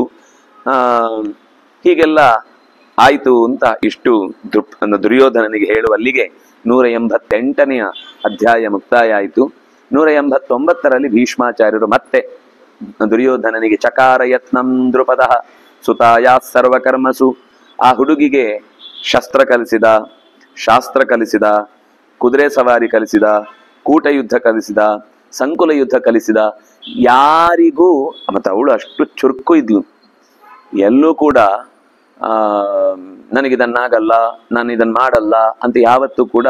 ಯಾಕಂದ್ರೆ ಅವಳು ವರ ಕೇಳಿದ್ದೆ ಹಾಗೆ, ನಂಗೆ ಪುಂಸ್ತ್ವ ಬರಬೇಕು ಅಂತಾನೆ ಕೇಳಿದ್ದು. ಹೆಣ್ಣು ದೇಹ ಶರೀರವಾಗಿದ್ರು, ಹೆಣ್ಣಿನ ಶರೀರವಾಗಿದ್ರು, ಒಳಗಿನ ಆ ಯೋಚನೆ ಇದ್ದದ್ದೇ, ಪ್ರಾರ್ಥನೆ ಇದ್ದದ್ದೇ ಗಂಡಿನ ಹಾಗೆ ನಾನು ಹುಟ್ಟಬೇಕು ಅಂತ ಇದ್ದದ್ರಿಂದ ಅದಕ್ಕೆ ಸರಿಯಾಗಿ ಅವಳು ಕೂಡ ಅದನ್ನೆಲ್ಲ ಕಲ್ತು ಬಿಟ್ಲು ಬೇಗ. ತಸ್ಯ ಮಾತಾ ಮಹಾರಾಜ ರಾಜ ನಂಬರ ವರ್ಣಿನಿ ಚೋದಯಾಮಾಸ ಭಾರ್ಯಾರ್ಥಂ ಕನ್ಯಾಯ ಪುತ್ರವತ್ತದ. ಹುಡುಗಿಗೆ ಬೆಳೆದು ದೊಡ್ಡವಳಾಗ್ತಾ ಬಂದಾಗ ತಂದೆಗೆ ಸ್ವಲ್ಪ ಯೋಚನೆ ಬಂತು, ಏನ್ ಮಾಡುದು ಅಂದ್ರೆ ಇನ್ನೂ ಹೆಣ್ಣೇ ಇದ್ದಾಳೆ, ಗಂಡಾಗಿಲ್ಲ. ಬೆಳೀತಾ ಹೋದ ಹಾಗೆ ಅದರ ದೇಹದ ಲಕ್ಷಣಗಳೆಲ್ಲ ಬದಲಾದಾಗ ಬೇರೆಯವರಿಗೆ ಗೊತ್ತಾಗಿ ಇನ್ನೂ ಅವಳಿಗೆ ಹೆಚ್ಚು ಅವಮಾನ ಆಗುವ ಪ್ರಸಂಗ ಬರುತ್ತೆ. ಆದ್ರಿಂದಾಗಿ ಏನ್ ಮಾಡುದು ಅಂತ ರಾಜ ಸ್ವಲ್ಪ ಟೆನ್ಷನ್ ಮಾಡಿದ್ರೆ ತಾಯಿಗೆ ಟೆನ್ಷನ್ ಇಲ್ಲ. ಅವಳು ಎಷ್ಟು ಧೈರ್ಯವಾಗಿ ಹೇಳ್ತಾಳೆ ಅಂದ್ರೆ, ಏನು ಯೋಚನೆ ಮಾಡಬೇಡಿ, ರುದ್ರದೇವರ ಮಾತು. ದ್ರೌಪದಿಯ ಪ್ರಸಂಗದಲ್ಲಾಗುವಾಗ ದ್ರುಪದ ಗಟ್ಟಿ ಇದ್ದ, ವೇದದ ವಾಕ್ಯ, ವೇದದಲ್ಲಿ ಹೇಳಿ ಹುಟ್ಟಿದ ಹೆಣ್ಣು ಮಗಳು, ಪಾಂಡವರಲ್ಲಿ ಅರ್ಜುನನಿಗೇ ಕೊಟ್ಟು ಮದುವೆ ಮಾಡ್ತೇವೆ ಅಂತ ನಾವು ಸಂಕಲ್ಪದಿಂದ ಮಾಡಿದ ಹುಟ್ಟಿದ ಮಗು. ಆದ್ರಿಂದ ಪಾಂಡವರು ಸತ್ತಿರುವುದು ಸಾಧ್ಯವೇ ಇಲ್ಲ ಅಂತ ಅಲ್ಲಿ ಒಬ್ಬ ಸಿದ್ಧಿ ಪುರುಷ ಬಂದು ಹೇಳ್ತಾನೆ. ಮೊದಲು ನೀನು ವೇದವಾಕ್ಯವನ್ನು ನಂಬುವುದಾದ್ರೆ ಖಂಡಿತ ಪಾಂಡವರು ಸತ್ತಿಲ್ಲ, ನೀನು ನಿಶ್ಚಯವಾಗಿ ಸ್ವಯಂವರವನ್ನಿಡು, ನಿನಗಾಗ ಈ ಸ್ವಯಂವರದ ನೆಪದಿಂದಲೇ ಪಾಂಡವರು ಸಿಗ್ತಾರೆ ಅಂತ ಹೀಗೆ ಹೇಳಿದ್ಮೇಲೆ ಅವನು ಇನ್ನಷ್ಟು ನಂಬಿಕೆ ಇತ್ತು. ಅವನಿಗೆ ಇನ್ನಷ್ಟು ಅದು ದೃಢವಾಗಿ ಕಾರ್ಯ ರೂಪಕ್ಕೆ ತಂದು ಬಿಟ್ಟ ಸ್ವಯಂವರವನ್ನ. ಅಲ್ಲಿ ದೃಢವಾಗಿದ್ದ, ಇಲ್ಲಿ ಸ್ವಲ್ಪ ಮಗುವಿಗೆ ತೊಂದರೆ ಆಗುತ್ತೆ ಅನ್ನೋದು ಒಂದು ಯೋಚನೆ. ವರ ತಪ್ಪಿತು ಅಂತ ಒಮ್ಮೆ ಅನಿಸಿದ್ರೆ ಇನ್ನೊಮ್ಮೆ ದೇವರನ್ನ ಪ್ರಾರ್ಥಿಸುವಾಗ ಏನ್ ಕೇಳಿದ್ರೆ ಅವ್ರ ಯೋಚನೆ ಏನಿದೆ, ನಾವು ವರ ಕೇಳುವಾಗ ಆಯ್ತು ಅಂತ ಹೇಳಿರ್ತಾರೆ, ಆಮೇಲೆ ಆಗುತ್ತೋ ಇಲ್ವೋ ಕೇಳುವ ಧೈರ್ಯವೇ ಒಂಥರ. ಎಲ್ಲರ ಹತ್ರ ಹೇಳ್ಕೊಂಡು ಬಂದಿದ್ದೇನೆ, ರುದ್ರದೇವರ ವರಬಲದಿಂದ ಹುಟ್ಟಿದ್ದು ಅಂತ. ನಿಮ್ಮ ದೇವರು ನೋಡಿ ಏನ್ ಮಾಡಿದ್ದಾರೆ ಅಂತ ಎಲ್ಲರೂ ಅಂದಂದು ಅವರನ್ನು ಬಯಸ್ಬೇಕು, ರುದ್ರದೇವರನ್ನು ಬಯಸ್ಬೇಕು ಎಲ್ಲರ ಬಾಯಲ್ಲಿ. ನಾನ್ ಪಾಪ ಕಟ್ಟಿಕೊಳ್ಳುವುದಲ್ಲದೆ ಅವರನ್ನ ಬೈದಿದ್ದಕ್ಕೆ ಅವರಿಗೂ ಅನ್ಯಾಯ ಆಗುವಂತಹ ಸ್ಥಿತಿ ಬರುತ್ತೆ. ಇದನ್ನು ಅವನು ಯೋಚನೆ ಮಾಡಿ ಸ್ವಲ್ಪ ಅಧೀರನಾದಾಗ ಆ ಹೆಂಡತಿಯೇ ಅವನಿಗೆ ಧೈರ್ಯವನ್ನು ಹೇಳ್ತಾರೆ. ಸ್ತ್ರೀಯಮ್ಮತ್ವ ತತಶ್ಚಿಂತಾಂ ಪ್ರಪೇದೆ ಸಹ ಭಾರ್ಯೆಯ. ನನಗೆ ಸಿಕ್ಕಿದ ಮಗು ಯೌವನಕ್ಕೆ ಬಂದಿದೆ, ಈಗ ಅವಳಿಗೂ ಈ ಪರಿಸ್ಥಿತಿ ಎಲ್ಲಿಯಾದ್ರೂ ಹೊರಗೆ ಗೊತ್ತಾದ್ರೆ ಶೋಕಕ್ಕೆ ಈಡಾಗ್ತಾಳೆ. ಇಲ್ಲಿ ತನಕ ನಾನು ಹೇಗೋ ಪ್ರಚ್ಛಾದಿತ, ಯಾರ ಕಣ್ಣಿಗೂ ಹೆಚ್ಚು ಅವಳನ್ನ ಬೀಳ್ಲಿಕ್ಕೆ ಅವಕಾಶ ಕೊಡದಂತೆ, ಅಂದ್ರೆ ಬೇರೆ ಕಡೆಗೆ ಎಲ್ಲೂ ಕರ್ಕೊಂಡು ಹೋಗುದು ಹೆಚ್ಚು ಕಮ್ಮಿ ಹೋದ್ರೆ ಅವಳೇ ಸುಮ್ಮನೆ ಹೋಗಿ ಬರ್ಬೇಕು ಹೊರತು ನಮ್ ಜೊತೆಗೆ ಹೋಗಿ ಬರುವ ವ್ಯವಧಾನ ಇರ್ಲಿಲ್ಲ. ಶೂಲಪಾಣಿಯ ವಚನಾತ್, ಶೂಲಪಾಣಿಯ ಮಾತಿನಂತೆ ನಾನು ಅವಳನ್ನು ಇಷ್ಟು ಸಂರಕ್ಷಣೆ ಮಾಡಿದ್ದು. ಭಾರ್ಯ ಉವಾಚ ಹೇಳ್ತಾಳೆ, ನತನ್ಮಿಥ್ಯಾ ಮಹಾರಾಜ, ಶಂಭುವಿನ ಮಾತು ಸುಳ್ಳಾಗಲ್ಲ. ಭವಿಷ್ಯತಿನ ಕಥಂಚನ, ಹೇಗ್ ಮಾಡಿದ್ರು ರುದ್ರದೇವರ ಮಾತು ಸತ್ಯ ಆಗುತ್ತೆ, ನೀನ್ ಯೋಚನೆ ಮಾಡ್ಬೇಡ. ತ್ರೈಲೋಕ್ಯ ಕರ್ತ ಅಕಸ್ಮಾದ್ಧಿ ವೃಥಾ ವಕ್ತುಮಿಹಾರ್ಹತಿ. 3 ಲೋಕಗಳ ಒಡೆತನವನ್ನ ಹೊಂದಿರುವಂತಹ ಈ ತ್ರಿನಯನ ಅವನಿಗೆ ಆ ತರದ ನಮ್ಗೆ ಒಲಿಯದೇ ಇರುವ ಮಾತನ್ನ ಹೇಳಿಯಾನ. ಖಂಡಿತ ವೃಥಾ ಮಾತುಗಳನ್ನ ಅವನು ಆಡಲಾರ. ಯದಿ ತೇ ರೋಚತೆ ರಾಜನ್ ವಕ್ಷ್ಯಾಮಿ ಶೃಣುಮೇ ವಚ. ನಿನಗೆ ಇಷ್ಟ ಆಗುತ್ತೆ ಅಂದ್ರೆ ಇದೊಂದು ಕೆಲಸ ಮಾಡು, ನಾನು ಹೇಳಿದ್ದೇನೆ ಅನ್ನುವ ಕಾರಣಕ್ಕೆ ನೀನ್ ಮಾಡ್ಬೇಡ. ನಿನಗೆ ನಾನು ಹೇಳಿದ್ರಲ್ಲಿ ಅರ್ಥ ಇದೆ ಅಂತ ಅನ್ಸಿದ್ರೆ ಮಾಡು. ಏನದು? ನಾನು ಈ ಹೇಳಿದ ನಿನ್ನ ಮಾತನ್ನ ನಡೆಸಿದ್ರೆ ಖಂಡಿತ ಅದು ಮುಂದೆ ನಾಳೆ ಆದ್ರೂ ಸತ್ಯ ಆಗುತ್ತೆ ಅಂತ ನನಗೆ ವಿಶ್ವಾಸ ಇದೆ. ಶ್ರುತ್ವೇದಾನೀಂ ಪ್ರಪದ್ಯೇತಾಹ ಸ್ವಾಮತಿಂ ಪ್ರಶತಾತ್ಮಜ. ತನ್ನ ಮನಸ್ಸಿನ ಒಳಗೆ ಇದ್ದ ಅಭಿಪ್ರಾಯವನ್ನ ಕ್ರಿಯತಾಮಿಹ ಯತ್ನೇನ ವಿಧಿಬದ್ಧಾರ ಸಂಗ್ರಹ. ಬೇಗ ಇವಳಿಗೆ ಒಂದು ಹೆಣ್ಣನ್ನು ಹುಡುಕಿ ಮದುವೆ ಮಾಡಿಬಿಡಿ. ಆವಾಗ ಮದುವೆ ಆಯ್ತು ಅಂತ ಒಂದು ಈ ಪ್ರಥೆ ಬಂದಾಗ ಸಹಜವಾಗಿ ಮದುವೆ ಅಂತ ಅನ್ನೋದನ್ನ ನೋಡಿದ ಮೇಲೆ ಅದು ಗಂಡೆ ಅಂತ ಎಲ್ಲರೂ ತೀರ್ಮಾನ ಮಾಡ್ತಾರೆ. ಅದರಿಂದ ಸಮಸ್ಯೆ ಪರಿಹಾರ ಆಗುತ್ತೆ. ದಾರ ಸಂಗ್ರಹ. ಅವಳಿಗೊಂದು ಹುಡುಗಿಯನ್ನ ಹುಡುಕಿ ಮದುವೆ ಮಾಡಿ, ಅವಳಿಗೆ ಹುಡುಗಿಯನ್ನ ಹುಡುಕಿ ಮದುವೆ ಮಾಡಿ. ನನಗೆ ಏನ್ ಧೈರ್ಯ ಅಂದ್ರೆ ಭವಿತಾ ತದ್ವತ ಸತ್ಯಂ, ರುದ್ರದೇವರ ಮಾತು ಸುಳ್ಳಾಗ್ಲಿಕ್ಕೆ ಸಾಧ್ಯ ಇಲ್ಲ. ಈ ಮದುವೆ ಆದ್ರೂ ಕೂಡ ಅವಳಿಗೆ ಹಾನಿ ಆಗಲ್ಲ, ಇದರಿಂದ ಅವಳಿಗೆ ಒಳ್ಳೇದೇ ಆಗುತ್ತೆ. ತತಸ್ಥೌ ನಿಶ್ಚಯಂ ಕೃತ್ವ, ಇಬ್ರು ಮನಸ್ಸು ಮಾಡಿ ಕನ್ಯಾರ್ಥೆ ಎಲ್ಲ ಕಡೆಗೂ ಕೂಡ ಕಳಿಸಿದ್ರು ಓಲೆ. ಹೀಗೊಂದು ನಮ್ಮ ಮನೆಯಲ್ಲಿ ವಿವಾಹಕ್ಕಾಗಿ ಕನ್ಯೆಯ ಹುಡುಕಾಟ ನಡೀತಾ ಇದೆ, ತಾವು ಯಾರಾದ್ರೂ ಮನಸ್ಸು ಮಾಡಿದ್ರೆ ಮಗಳನ್ನ ನಮ್ಮ ಮನೆಯ ಮಗನಿಗೆ ತಂದುಕೊಳ್ಬಹುದು ಅಂತ ಇಬ್ಬರೂ ಕೂಡ ದಂಪತಿಗಳಿಬ್ಬರು ಆ ಪ್ರಯತ್ನವನ್ನ ಮಾಡಿದ್ರು. ಅದಕ್ಕೆ ಸರಿಯಾಗಿ ದಶಾರ್ಣಾಧಿಪತೆ ಸುತಾಂ, ದಶಾರ್ಣ ದೇಶದ ರಾಜನ ಮಗಳೊಬ್ಬಳಿದ್ಲು ಅಂತ ಗೊತ್ತಾದದ್ದಕ್ಕೆ ಅಲ್ಲಿ ಹೋಗಿ ವಿಚಾರ ಮಾಡಿದಾಗ ವರಯಾಂಚಕ್ರತು, ಹೋಗಿ ಕೇಳ್ಕೊಂಡ್ರಂತೆ, ಹೀಗೆ ಮಗಳನ್ನ ಮದುವೆ ಮಾಡಿ ಕೊಡ್ತೀರಾ? ತಥೋ ರಾಜ ದ್ರುಪದೋ ರಾಜ ಸಿಂಹ ಸರ್ವಾನ್ ರಾಜ್ಞ ಕುಲತಃ ಸನ್ನಿಶಾಮ್ಯ ದಶಾರ್ಣಕಸ್ಯ ನೃಪತೆ ಸ್ತನೂಜಾಂ ಶಿಖಂಡಿನೇ ವರಯಾಮಾಸದಾರಾನ್. ಅದು ಆ ಕಡೆಯಿಂದ ಒಂದು ಧನಾತ್ಮಕವಾದ ಚಿಂತನೆ ಬಂತು, ಅವರು ಪಾಸಿಟಿವ್ ಆಗಿ ಮಾತಾಡಿದ್ರು ಅಂತ ಗೊತ್ತಾದ ತಕ್ಷಣ ದ್ರುಪದನೇ ಅಲ್ಲಿಗೆ ಹೋಗಿ ತಮ್ಮ ಕುಲದ ಹಿನ್ನೆಲೆ, ಮನೆಯ ದೊಡ್ಡತನ ಇತ್ಯಾದಿಗಳನ್ನೆಲ್ಲ ಹೇಳಿ ನಿನ್ನ ತನೂಜಾಂ ಮಗಳನ್ನ ಶಿಖಂಡಿಗೆ ನೀವು ಮದುವೆ ಮಾಡಿ ಕೊಡಬೇಕು ಅಂತ ಕೇಳಿಕೊಂಡ. ಅವನ ಹೆಸರು ಹಿರಣ್ಯವರ್ಮ ಅಂತ. ಆ ದಶಾರ್ಣ ದೇಶದ ರಾಜನ ಹೆಸರು ಹಿರಣ್ಯವರ್ಮ ಅಂತ. ಆ ಹಿರಣ್ಯವರ್ಮ ದಾಶಾರ್ಣಕ ಅಂತಾನೂ ಕರಿತಾ ಇದ್ರು. ದಶಾರ್ಣ ದೇಶದ ದಶಾರ್ಣಂ ಕರೋತಿ ಇತಿ ದಾಶಾರ್ಣಕಃ, ದಶಾರ್ಣವನ್ನ ಚೆನ್ನಾಗಿ ನೋಡ್ಕೊಳ್ತಾನೆ. ಈ ಕರೋತಿ ಅನ್ನುವ ಶಬ್ದಕ್ಕೆ ಯಾವ ಪ್ರಸಂಗದಲ್ಲಿ ಏನ್ ಕೆಲಸ ಆಗ್ಬೇಕೋ ಆ ಅರ್ಥ ಬರುತ್ತೆ ಅಂತ. ಕೇಶಂಕರೋತಿ ಅಂದ್ರೆ ಕೇಶವನ್ನು ಅಲಂಕಾರ ಮಾಡ್ತಾಳೆ ಅಂತ ಅರ್ಥ. ಕೇಶವನ್ನು ಅಲಂಕರೋತಿ ಅಂತ ಹೇಳ್ಬೇಕಾಗಿಲ್ಲ, ವ್ಯಾಕರಣದಲ್ಲಿ ತುಂಬಾ ಕಡೆ ಆ ತರ ಪ್ರಯೋಗವಿರುತ್ತೆ. ಕೇಶಂಕರೋತಿ, ಕೂದಲು ಮಾಡ್ತಾ ಇದ್ದಾಳೆ ಅಂದ್ರೆ ಕೂದಲನ್ನ ಅಲಂಕಾರ ಮಾಡ್ತಾ ಇದ್ದಾಳೆ ಅಂತ ಅರ್ಥ ಅಂತ. ಈ ತರ ತುಂಬಾ ಪ್ರಯೋಗಗಳು ಕರೋತಿ ಅನ್ನೋದಕ್ಕೆ. ನಾವು ಅದು ಕನ್ನಡದಲ್ಲಿ ಸ್ವಲ್ಪ ಅದರ ಸಂಬಂಧ ಕಾಣುತ್ತೆ, ಅದರ ಪೂರ್ತಿ ಹಾಗೆ ಇಲ್ಲ. ನಾವು ಏನೇ ಕೆಲಸ ಹೇಳುದಾದ್ರೂ ನಿದ್ರಿಸುತ್ತಾನೆ ಅಂತಾನೂ ಹೇಳ್ಬೋದು, ನಿದ್ರೆಯನ್ನು ಮಾಡುತ್ತಾನೆ, ಊಟವನ್ನು ಮಾಡುತ್ತಾನೆ, ಎಲ್ಲದಕ್ಕೂ ಮಾಡುತ್ತಾನೆ ಕರೋತಿ ಕರೋತಿ ಕರೋತಿ ಅಂತ ಸೇರಿಸುದು. ಅಂದ್ರೆ ಆ ಕರೋತಿ ಅನ್ನೋದು ಕನ್ನಡದಲ್ಲೂ ಕೆಲವು ಕಡೆ ಹಾಗೆ ಪ್ರಯೋಗ ಬರುತ್ತೆ. ಅದು ಎದುರಾಳಿಗೆ ಸ್ವಲ್ಪ ಅಂದ್ರೆ ಎದುರು ಕೇಳುವವನಿಗೆ ಸ್ವಲ್ಪ ಪ್ರಜ್ಞೆ ಇರಬೇಕು. ಅವನು ಮಧ್ಯಾಹ್ನದ್ ಮಾಡ್ತಾನೆ ಅಂದ್ರೆ ಊಟ ಮಾಡ್ತಾನೆ ಅಂತ ಅರ್ಥ. ಅಂದ್ರೆ ಅದು ಅವನು ಬೆಳಗಿನ ಕೆಲಸ ಅವನೇ ಮಾಡ್ತಾನೆ ಅಂದ್ರೆ ಅದು ಬೆಳಗಿದ್ದು ಪೂಜೆ ಪುರಸ್ಕಾರ ಅದು ಅಲ್ಲ ತಾನಾಗಿ ಗೊತ್ತಾಗುತ್ತೆ ಪ್ರಸಂಗವಶಾತ್. ಆದ್ರೆ ಸಂಸ್ಕೃತದಲ್ಲಿಯೂ ಹಾಗೆ ಕರೋತಿ ಅನ್ನುವ ಶಬ್ದಕ್ಕೆ ಇಲ್ಲಿ ಆ ಸಮಯಕ್ಕೆ ಸರಿಯಾಗಿ ಏನರ್ಥವೋ ಅದನ್ನ ಹೇಳಬೇಕು. ಹಾಗೆ ಶಿಖಂಡಿಗೋಸ್ಕರ ಆ ಹಿರಣ್ಯವರ್ಮ ತನ್ನ ಮಗಳನ್ನ ಕೊಡ್ಲಿಕ್ಕೆ ಒಪ್ಪಿಕೊಂಡ. ಆದ್ರೆ ಅವನು ಹೇಗಿದ್ದ ಅಂತ ಒಂದು ಸುಳಿವು ಕೊಡ್ತಾರೆ. ಸರಾಜ ದಶಾರ್ಣೇಶು ಮಹಾನ್ ಆಸೀತ್. ಅವನು ದಶಾರ್ಣ ದೇಶದಲ್ಲಿ ವರ್ಲ್ಡ್ ಫೇಮಸ್. ಆ ಜಾಗದಲ್ಲಿ ಅವನನ್ನ ಮೀರಿಸೋರು ಯಾರು ಇರಲಿಲ್ಲ. ಅದರ ಜೊತೆಗೆ ಸುದುರ್ಜಯ, ಅವನನ್ನು ಯುದ್ಧದಲ್ಲಿ ಗೆಲ್ಲುವುದು ಸಾಧ್ಯ ಇರಲಿಲ್ಲ. ಆಮೇಲೆ ದುರ್ಧರ್ಷ, ಶತ್ರುಗಳ ಎದುರು ಯುದ್ಧದಲ್ಲಿ ಅವನು ಎಂದೂ ಕೂಡ ಬಾಗುತ್ತಿರ್ಲಿಲ್ಲ. ಆಮೇಲೆ ಮಹಾಸೇನ, ಅವನ ಸೇನೆ ತುಂಬಾ ದೊಡ್ಡದಿತ್ತು. ಮಹಾಮನಾಹ, ಆದ್ರೆ ಅಷ್ಟೇ ಒಳ್ಳೆಯ ಮನಸ್ಸಿದ್ದವನು ಆಗಿದ್ದ. ಜೊತೆಗೆ ಕೃತೆ ವಿವಾಹೇತು ತದಾ ಸಾ ಕನ್ಯಾ ರಾಜಸತ್ತಮ ಯೌವನಂ ಸಮನು ಪ್ರಾತ ಸಾಚ ಕನ್ಯಾ ಶಿಖಂಡಿನಿ. ವಿವಾಹವಾಯಿತು, ಹೆಂಡತಿಯನ್ನ ಕಟ್ಟಿಕೊಂಡು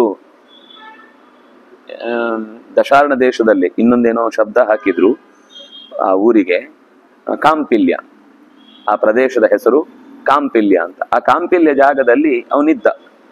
ಅಂದ್ರೆ ತಂದೆ ಬಹುಶಃ ಬೇರೆ ಒಂದು ಜಾಗ ಮಾಡಿ ಕೊಟ್ಟಿದ್ದಾನೆ ಅವನಿಗೆ ರಾಜ್ಯಭಾರ ಮಾಡ್ಲಿಕ್ಕೆ.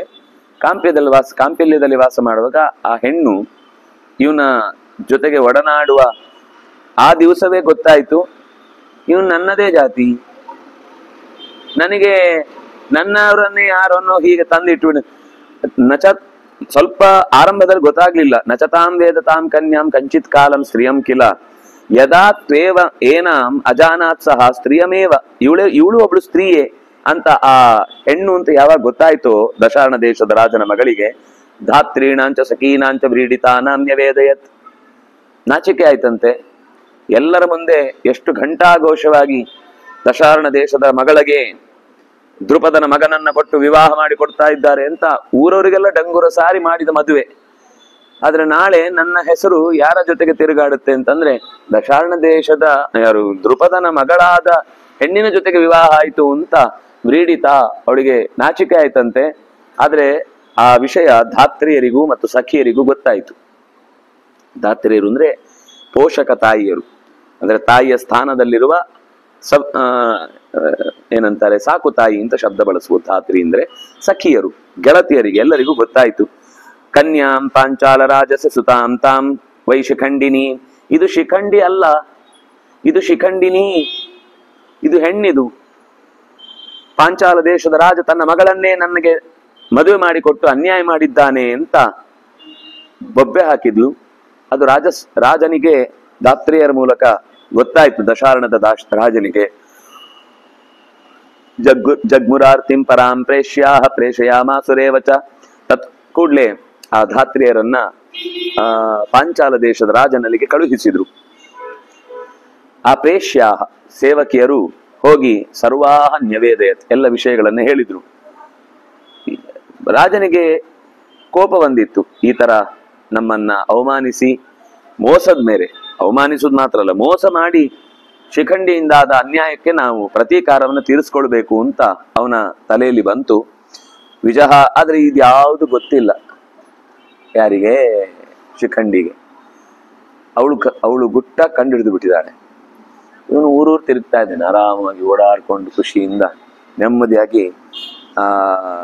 ವಿಜಹಾರ ಮುದಾಯುಕ್ತ, ಸಂತೋಷದಿಂದ.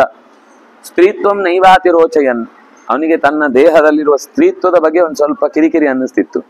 ಇದು ಬೇಡ ನನಗೆ ಇದರಿಂದ ಏನು ಸಾಧನೆ ಆಗಲ್ಲ ಅಂತ ಅವನಿಗೆ ಒಳಗಿನಿಂದ ಅನ್ನಿಸ್ತಿತ್ತು. ಕೆಲವು ದಿನಗಳು ಕಳೆದ ಬಳಿಕ ತಚ್ಛ್ರುತ್ವ ಭರತರ್ಷಭ, ರೋಷದಿಂದ ಹಿರಣ್ಯವರ್ಮ ದಾಶಾರ್ಣಕದ ರಾಜ ದೂತರನ್ನ ಕಳುಹಿಸಿ ವಿಷಯವನ್ನ ಕೇಳಿ ಕಳುಹಿಸಿದ ಮೇಲೆ ಒಂದು ಸಂದೇಶವನ್ನ ಕೊಟ್ಟಂತೆ ದ್ರುಪದನಿಗೆ. ಏನು ಅಂದ್ರೆ ಅವಮನ್ಯಸೇ ಮಾಂ ನೃಪತೆ ನೂನಂ ದುರ್ಮಿತ್ರತಾಂ ತವ ದುರ್ಮಂತ್ರಿತಂತವ. ನಮ್ಮ ಹತ್ರ ವಿಷಯವನ್ನು ಮುಚ್ಚಿಟ್ಟು ಇದು ಹೆಣ್ಣನ್ನ ಗಂಡು ಅಂತ ನಮಗೆ ಮದುವೆ ಮಾಡಿ ಕೊಟ್ಟಿಯಲ್ಲ, ಯಾವ ಹೆಣ್ಣನ್ನ ನಮ್ಮ ಹೆಣ್ಣಿಗೆ ಮದುವೆ ಮಾಡಿ ಕೊಟ್ಟಿಯೋ ಮೋಹದಿಂದಲೋ ಅಥವಾ ನಿನ್ನ ವ್ಯಕ್ತಿಗತವಾದ ಯಾವುದೋ ಸ್ವಾರ್ಥಕ್ಕೆ, ಅದಕ್ಕೆ ನೀನು ತಕ್ಕದಾದ ಫಲವನ್ನು ಉಣ್ತಿ. ತಸ್ಯಾದ್ಯ ವಿಪ್ರಲಂಭಸ್ಯ ಫಲಂ ಪ್ರಾಪ್ನುಹಿ ದುರ್ಮತೆ ಯೇಷತ್ವಾಂ ಸ್ವಜನ ಮಾತ್ಯಂ ಉದ್ಧರಾಮಿ ಸ್ಥಿರೋ ಭವ. ಉದ್ಧರಾಮಿ ಮನೆ ಅವರಿಗೆ ಹೋಗಿ ಹೇಳು, ದೃಪದನಿಗೆ ಏನಂತಾರೆ ಅದಕ್ಕೆ ಲಾಸ್ಟ್ ವಿಶ್, ಅವರ ಜೀವನದಲ್ಲಿ ಏನು ಭೋಗಗಳು ಬೇಕು, ಏನು ಆನಂದಗಳು ಬೇಕು, ಅದನ್ನೆಲ್ಲ ಮುಗಿಸ್ಕೊಂಡು ಬಿಡ್ಲಿಕ್ಕೆ ಹೇಳು. ಯಾಕೆಂದ್ರೆ ನನ್ನನ್ನು ಅವಮಾನ ಮಾಡಿ ಅವ್ರು ಇನ್ನೂ ಹೆಚ್ಚು ಬದುಕುದಿಲ್ಲ. ಅದನ್ನಾಗಿ ಈಗಲೇ ಹೇಳಿಬಿಡು, ನಿಮಗೆ ಏನಾದರೂ ಕೊನೆಯ ಆಸೆಗಳಿದ್ದು, ಕೆಲವು ಕೆಲಸಗಳು ಬಾಕಿ ಇತ್ತು, ಅಯ್ಯೋ ಅದು ನಾನು ಮಾಡಬೇಕಿತ್ತು, ನನ್ನಿಂದ ಆಗಲಿಲ್ಲ, ಅಯ್ಯೋ ಮತ್ತೆ ಪ್ರೇತಭೂತವಾಗಿ ಮತ್ತೆ ಅರಮನೆಗೆ ಬಂದು ಭೂತಮಂಗ್ಲೆ ಮಾಡೋದು ಬೇಡ. ಏನೇನು ಅಪೇಕ್ಷೆ ಇದೆ ಅದನ್ನು ನಡೆಸ್ಬಿಡು. ಆದರೆ ಒಂದು ನಿಶ್ಚಯ, ನೀನು ಸಾಯ್ತಿ, ನನ್ನ ಕೈಯಲ್ಲೇ ಸಾಯ್ತಿ. ಸಾಯುವ ಮುನ್ನ ಏನಾದರೂ ನಿನ್ನ ಕೆಲಸ ಕಾರ್ಯಗಳಿದ್ದರೆ ಅಥವಾ ಇನ್ನೂ ಸ್ವಲ್ಪ ಯೋಚನೆ ಮಾಡಿ ಅದಕ್ಕೆ ತಕ್ಕಂತೆ ಏನಾದರೂ ಪರಿಹಾರ ಮಾಡ್ಕೊಳ್ತಿ ಅಂತಂದರೆ ಹೀಗೆ ವಿಷಯವನ್ನು ಹೇಳು ಅಂತ ಹೇಳಿ ಕಳುಹಿಸ್ತಾರೆ. ಆ ನಂತರ ಶಿಖಂಡ್ಯಪಿ ಮಹಾರಾಜ ಪುಂವದ್ರಾಜ ಕುಲೇ ತದಾ ವಿಜಹಾರ ಮುದಾ ಯುಕ್ತ ಸ್ತ್ರೀತ್ವಂ ನೈವಾತಿರೋಚಯನ್. ಅವನಿಗೆ ಯಾವಾಗಲೂ ಕೂಡ ಆ ಶರೀರದಿಂದ ಒಂದು ಸ್ವಲ್ಪ ಕಿರಿಕಿರಿ ಇತ್ತು. ಅವನು ಪುಮಾನ್ ಶರೀರವನ್ನು ಪಡೀತೇನೆ ಅಂತ ಅವನ ತಲೆಯಲ್ಲಿತ್ತು. ಕೆಲವು ದಿನಗಳ ನಂತರ ದಶಾರ್ಣ ದೇಶದ ರಾಜ ತನ್ನ ತಂದೆಯ ಮೇಲೆ ದಾಳಿ ಮಾಡ್ಲಿಕ್ಕಿದ್ದಾನೆ ಅಂತ ಗೊತ್ತಾದಾಗ ಕುರು ಸರ್ವಾಣಿ ಕಾರ್ಯಾಣಿ ಭುಂಕ್ಷ್ವ ಭೋಗಾನ್ ಪಾಲಯನ್ ಅಭಿಯಾಸ್ಯಾಮಿ ಶೀಘ್ರಂತ್ವಾಂ ಸಮುದ್ಧರ್ತುಂ ಸಬಾಂಧವಂ.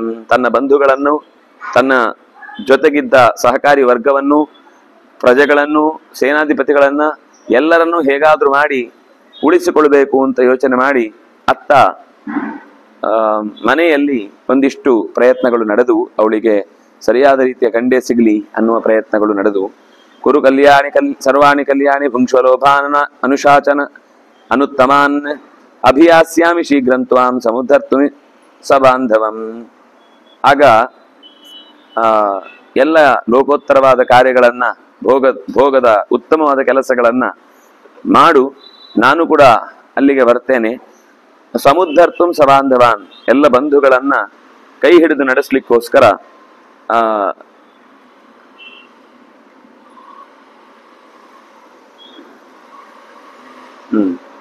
ಇದಿಷ್ಟು ಹೇಳಿದ್ದೇನು ಅಂದ್ರೆ ದಶಾರ್ಣ ದೇಶದ ರಾಜ ದೃಪದನಿಗೆ ನಿನ್ನ ಕೂತ್ಕೊಳ್ಳುದು, ಮಾತಾಡುದು, ಸಂತೋಷ ಪಡುದು ಏನಾದ್ರೂ ಇದ್ರೆ ಅದನ್ನು ಮುಗಿಸ್ಕೊಂಡ್ಬಿಡು, ಅದು ಈಗ ಕೊನೆ, ಇನ್ನು ಮುಂದೆ ನಡೆಯಲ್ಲ ಅಂತ ಹೀಗೆ ಹೇಳುವವರೆಗೆ 89 ಮುಗಿಯತ್ತೆ. 90ರಲ್ಲಿ ಏವ ಮುಕ್ತಸ್ಯ ದೂತೇನ ದೃಪದಸ್ಯ ತದಾ ನೃಪ ಚೋರಸ್ಯೇವ ಗೃಹೀತಸ್ಯ ನ ಪ್ರಾವರ್ತತ ಭಾರತಿ. ಅದು ಭೀಷ್ಮನಿಂದ ಮಾತು ಬಂತು, ಓಲೆ ಬಂತು ಅಂದಾಗ ದೃಪದನಿಗೆ ಸ್ವಲ್ಪ ಎದೆ ನಡುಗಿತು. ಏನೋ ಗೊತ್ತಾಗಿದೆ ನಮ್ಮ ಕಡೆಯಿಂದ, ಏನೋ ಆಗ್ತಾ ಇರುವ ಅವ್ಯವಸ್ಥೆ, ಅದಕ್ಕೆ ಅವನು ಹೀಗೆ ಹೇಳ್ತಾ ಇದ್ದಾನೆ ಅಂತ ಯೋಚನೆ ಮಾಡಿ ಆ ದೂತ ದೃಪದನಿಗೆ ಹೀಗೆ ಹೇಳಿದ ಮಾತನ್ನು ಕೇಳಿ ತನ್ನ ಪರಿವಾರಕ್ಕೆಲ್ಲ ಈ ಸಮಸ್ಯೆ ಏನಾಗಿದೆ ಅನ್ನೋದನ್ನು ಹೇಳಿದ. ಯತ್ನಮಕರೋತ್ ತೀವ್ರಂ ಸಂಬಂಧಿನಿ ಅನುಮಾನನೆ ದೂತೈ ಮಧುಕರಾ ಮಧು ಸಂಭಾಷೈ ನತದಸ್ತೀತಿ ಮೇದಿನಿ. ಅವನು ಆಳದ ಭೂಮಿ ಇಲ್ಲ, ಅವನು ನೋಡದ ಜಾಗ ಇಲ್ಲ, ಅವನು ಕೈ ಹಾಕದ ಅಸ್ತ್ರಶಸ್ತ್ರಗಳ ವಿಭಾಗಗಳಿಲ್ಲ, ಎಲ್ಲವನ್ನೂ ಚೆನ್ನಾಗಿ ತಿಳಿದವನು ಅಂತ ಹೇಳಿ ಒಂದು ತುಂಬ ಸುಂದರವಾದ ಒಂದು 2 ಶಬ್ದಗಳಲ್ಲಿ ಎಂಥ ಎಚ್ಚರ ಇರಬೇಕು ಬುದ್ಧನ ಬಗ್ಗೆ ಅನ್ನೋದನ್ನು ಹೇಳ್ತಾರೆ. ಏನು ಅಂದ್ರೆ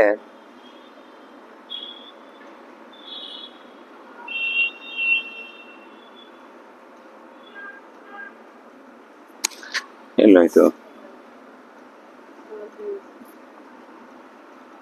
ಅದು ಒಂದೇ ತರ 2 ಶ್ಲೋಕ, ಇಲ್ಲೂ ಹಾಗೆ ಇಲ್ಲೂ ಹಾಗೆ.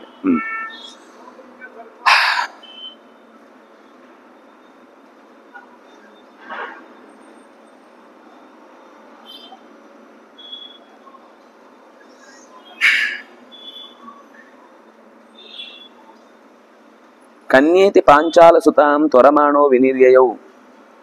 ಈ ಪಾಂಚಾಲನ ಸುತ ಕನ್ಯೆಯಾಗಿದ್ದಾಳೆ ಅಂತ ಯೋಚನೆ ಮಾಡಿ ತಂದೆ ತಾಯಿಗಳು ಯುದ್ಧಕ್ಕೆ ಹೊರಟ್ರೆ ಇವನು ಹಿಂದಿನ ದಿವಸ ಮಾಡಿದ ಪೂಜೆಯ ಸತ್ಫಲಗಳನ್ನೆಲ್ಲ ಅಂದ್ರೆ ನಿಮ್ಮ ರಕ್ಷೆಗೆ ಇರ್ಲಿ ಅಂತೇಳಿ ಹೊರಗಡೆ ಭಾಗದಲ್ಲಿ ರಥದಲ್ಲಿ ಆ ಪದಾರ್ಥಗಳನ್ನೆಲ್ಲ ಚೆಲ್ಲಿದ್ದಾಳೆ. ದುಹಿತುರ್ ವಿಪ್ರಲಂಬಂ ತಂಪ ಧಾತ್ರೀಣಾಂ ವಚನಾತ್ ತದಾ ತತಃ ಸಮುದಯಂ ಕೃತ್ವ ಬಲಾನಾಂ ರಾಜಸತ್ತಮಃ. ಇತ್ತ ಇವರು ದೃಪದನ ಕಡೆಯವರು ಕೂಡ ಬೇಕಾದ ಸಿದ್ಧತೆ ಮಾಡಿ ಕಾಯ್ತಾ ಇದ್ದಾರೆ. ಯಾಕಂದ್ರೆ ಅವ್ರು ಬರ್ತಾರೆ ಅಂತ ಗೊತ್ತಾದ್ಮೇಲೆ ನಾವು ಇಲ್ಲ ನಿಮ್ಗೊಂದು ಸ್ವಲ್ಪ ಟೈಮ್ ಬೇಕು, ನಮ್ಮ ಸೈನ್ಯ ಇನ್ನೂ ರೆಡಿ ಆಗಿಲ್ಲ ಅಂತ ಕೂಡಿಸ್ಲಿಕ್ಕಾಗಲ್ಲ. ಯುದ್ಧ ಅಂದ್ರೆ ಅದು ಹೇಳಿ ಬಂದ್ಮೇಲೆ ಅವ್ರು ಮತ್ತೆ ತಡ ಮಾಡಿದ್ರೆ ಅದಕ್ಕೆ ಜವಾಬ್ದಾರಿ ನಾವು. ಅವ್ರು ಹೊಡೆದು ಹೋದ್ರು ಸಿದ್ಧತೆ ಆಗಿಲ್ಲ ಅಂದ್ರೆ ದೋಷ ನಮ್ದೆ. ಅವ್ರು ಹೇಳಿದ್ಮೇಲೆ ಅದ್ರ ಅವ್ರ ನಿಶ್ಚಯ ಮಾತು ಮುಗೀತು ಅಂತ ಅದ್ ನಡಿಬೇಕು ಅಂತ.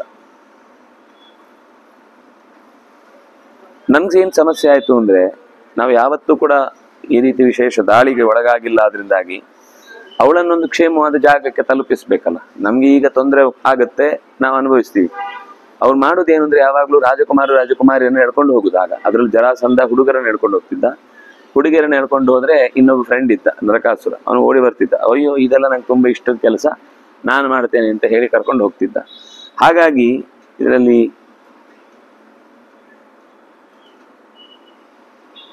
ಕ್ರೇ ದೃಪದಂ ಪ್ರತಿ ಭಾರತ ತತಃ ಸಮ್ಮಂತ್ರಯಾಮಾಸ ಮಂತ್ರಿ ವಿಸ್ಸಹ ಮಹೀಪತಿ. ಇಷ್ಟು ಹೊತ್ತಿಗೆ ಎದುರಾಳಿಯ ದಶಾರ್ಣ ದೇಶದ ಹಿರಣ್ಯವರ್ಮನ ಬಲ ಅದೇ ಪರಿಸರದಲ್ಲಿ ಬೀಡು ಬಿಟ್ಟಿತ್ತು. ಹೇಗೆ ಯುದ್ಧ ಮಾಡಬೇಕು ಅನ್ನೋದಕ್ಕೋಸ್ಕರ ಪರಸ್ಪರ ಚರ್ಚೆ ಮಾಡ್ತಾ ಇದ್ರು. ಮಂತ್ರಿಗಳ ಜೊತೆಗೆ ಹೇಳಿದ ಹಿರಣ್ಯವರ್ಮ, ರಾಜೇಂದ್ರ ಪಾಂಚಾಲ್ಯಂ ಪಾರ್ಥಿವಂ ಪ್ರತಿ ತತ ವೈ ನಿಶ್ಚಿತಂ ತೇಷಾಂ ಅಭೂದ್ ರಾಜ ಮಹಾತ್ಮನಾಂ. ಕೊನೆಗೆ ಯುದ್ಧ ಆಯ್ತು. ಯುದ್ಧ ಆಗಿ ಅವನು ಅದಕ್ಕೆ ಏನು ಹೇಳ್ತಾರೆ ಅಂದ್ರೆ ಔದಕರು, ಔದಕಾಂಬರರು, ಆ ಥರ ಏನೋ ಒಂದು ಶಬ್ದ ಹೇಳ್ತಾರೆ. ಹಿರಣ್ಯವರ್ಮ ಅಂತ ಅವನ ಹೆಸರು. ಯಾರ್ದು? ಸಂಜಯ್ ಅಲ್ಲ ಅಲ್ಲ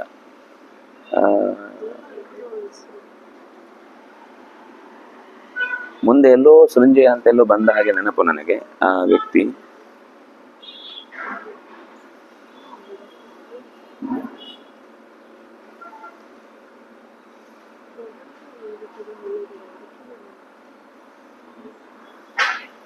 ದೂತೈಃ ಮಧುರ ಸಂಭಾಷೈಃ ತದಸ್ತೀತಿ ಸಂದಿಶನ್ ಸರಾಜ ಭೂಯ ಏವಾದ ಜ್ಞಾತ್ವಾ.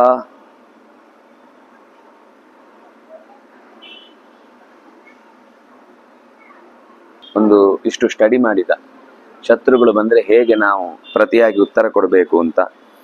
ಅದರ ಜೊತೆಗೆ ಹಿರಣ್ಯವರ್ಮ ಬಂದ್ರೆ ಸಾಮಾನ್ಯ ಅಲ್ಲ, ಅವನು ಪಾಂಚಾಲ್ಯ ದೇಶವನ್ನೇ ನುಂಗಿ ಬಿಡ್ತಾನೆ. ಅದರಿಂದಾಗಿ ನಿಮ್ಮೆಲ್ಲರ ಸಹಕಾರ ಬೇಕು ಅಂತ ಅವನು ಹಾಗೆ ಮೀಟಿಂಗ್ ಮಾಡಿದ್ದಾನೆ ಹಿರಣ್ಯವರ್ಮ. ದೃಪದನು ಇಲ್ಲಿ ಯಾರ ಹತ್ರ ಏನ್ ಚರ್ಚೆ ಮಾಡುದು ಅಂತ ಅಲ್ಲ, ಅವನು ಕೂಡ ತಲೆ ಕಟ್ಟಿಸಿಕೊಂಡಿದ್ದಾನೆ. ಇಲ್ಲಿ ದಶಾರ್ಣ ದೇಶದ ರಾಜ ಹಿರಣ್ಯವರ್ಮ ಏನ್ ಹೇಳ್ತಾನೆ ಅಂದ್ರೆ, ಇಬ್ಬರನ್ನು ಬಂಧಿಸಿ ಕರ್ಕೊಂಡು ಬನ್ನಿ. ಯಾರಿಬ್ಬರು? ಯಾರು? ದೃಪದ. ಇಬ್ಬರನ್ನು ಹೊತ್ತು ತನ್ನಿ, ಅವನನ್ನ ಕಡ್ದು ತೆಗೆಯೋಣ ಇಬ್ಬರನ್ನು. ಅವನಿಗೆ ಶತ್ರುಗಳಿಲ್ಲ, ನಮಗೆ ಪ್ರಾಬ್ಲಮ್ ಇಲ್ಲ.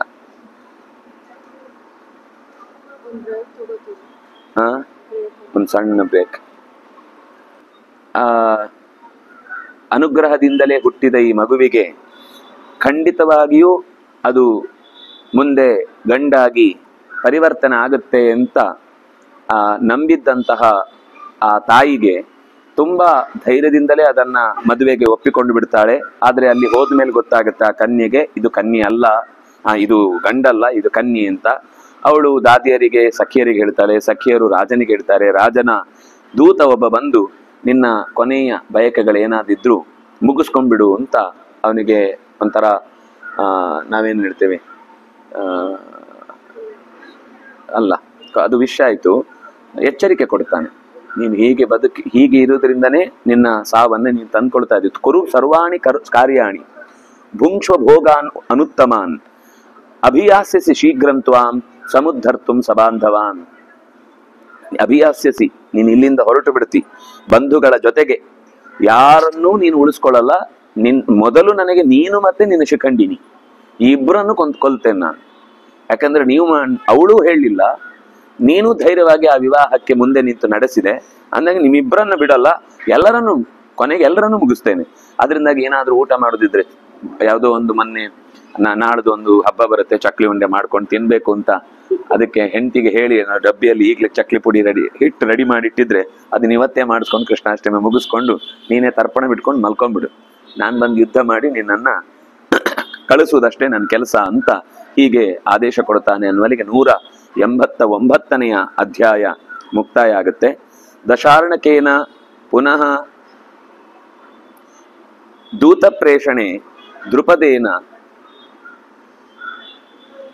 ಪತ್ನಿಯ ಸಹ ಕರ್ತವ್ಯ ಆಲೋಚನಂ ಅಂತ ಮುಂದಿನ ಅಧ್ಯಾಯ.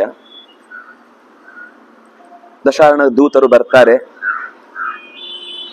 ಅವರಿಗೆಲ್ಲ ಸಮಾಧಾನ ಹೇಳ್ತಾನೆ. ಚೋರಸ್ಯೇವ ಗೃಹೀತಸ್ಯ ನ ಪ್ರಾವರ್ತತ ಭಾರತೀ ಸಯತ್ನ ಅಕರೋತ್ ತೀವ್ರಂ ಸಂಬಂಧಿನ್ಯನುಮಾನನೆ ದೂತೈಃ ಮಧುರ ಸಂಭಾಷೈಃ ನ ತದಸ್ತೀತಿ ಸಸಂದಿಶನ್. ಇಲ್ಲ, ಹಾಗೇನಿಲ್ಲ, ಹುಡುಗನೇ ಅಲ್ವಾ, ಹುಡುಗಿ ಅಂತ ನೀವು ಹೇಗೆ ಅನ್ಕೊಂಡ್ರಿ, ನಿಮ್ಗೇನೋ ಮಿಸ್ಕಮ್ಯುನಿಕೇಶನ್ ಆಗಿರ್ಬೇಕು ಅಂತ ಹೇಳಿ ಕಳಿಸಿದ ಆ ದೂತರನ್ನ.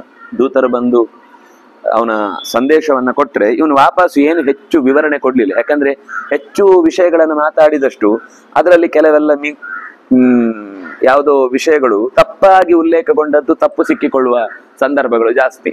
ಹಾಗಾಗಿ ಮೌನವಾಗಿ ಕೇವಲ ಅವ್ರು ಹೇಳಿದ್ದೆಲ್ಲ ಕೇಳಿಸ್ಕೊಂಡು ಹಾಗೇನಿಲ್ಲಪ್ಪ ಅಂತ ಹೇಳಿ ಹೊರಟೋದ.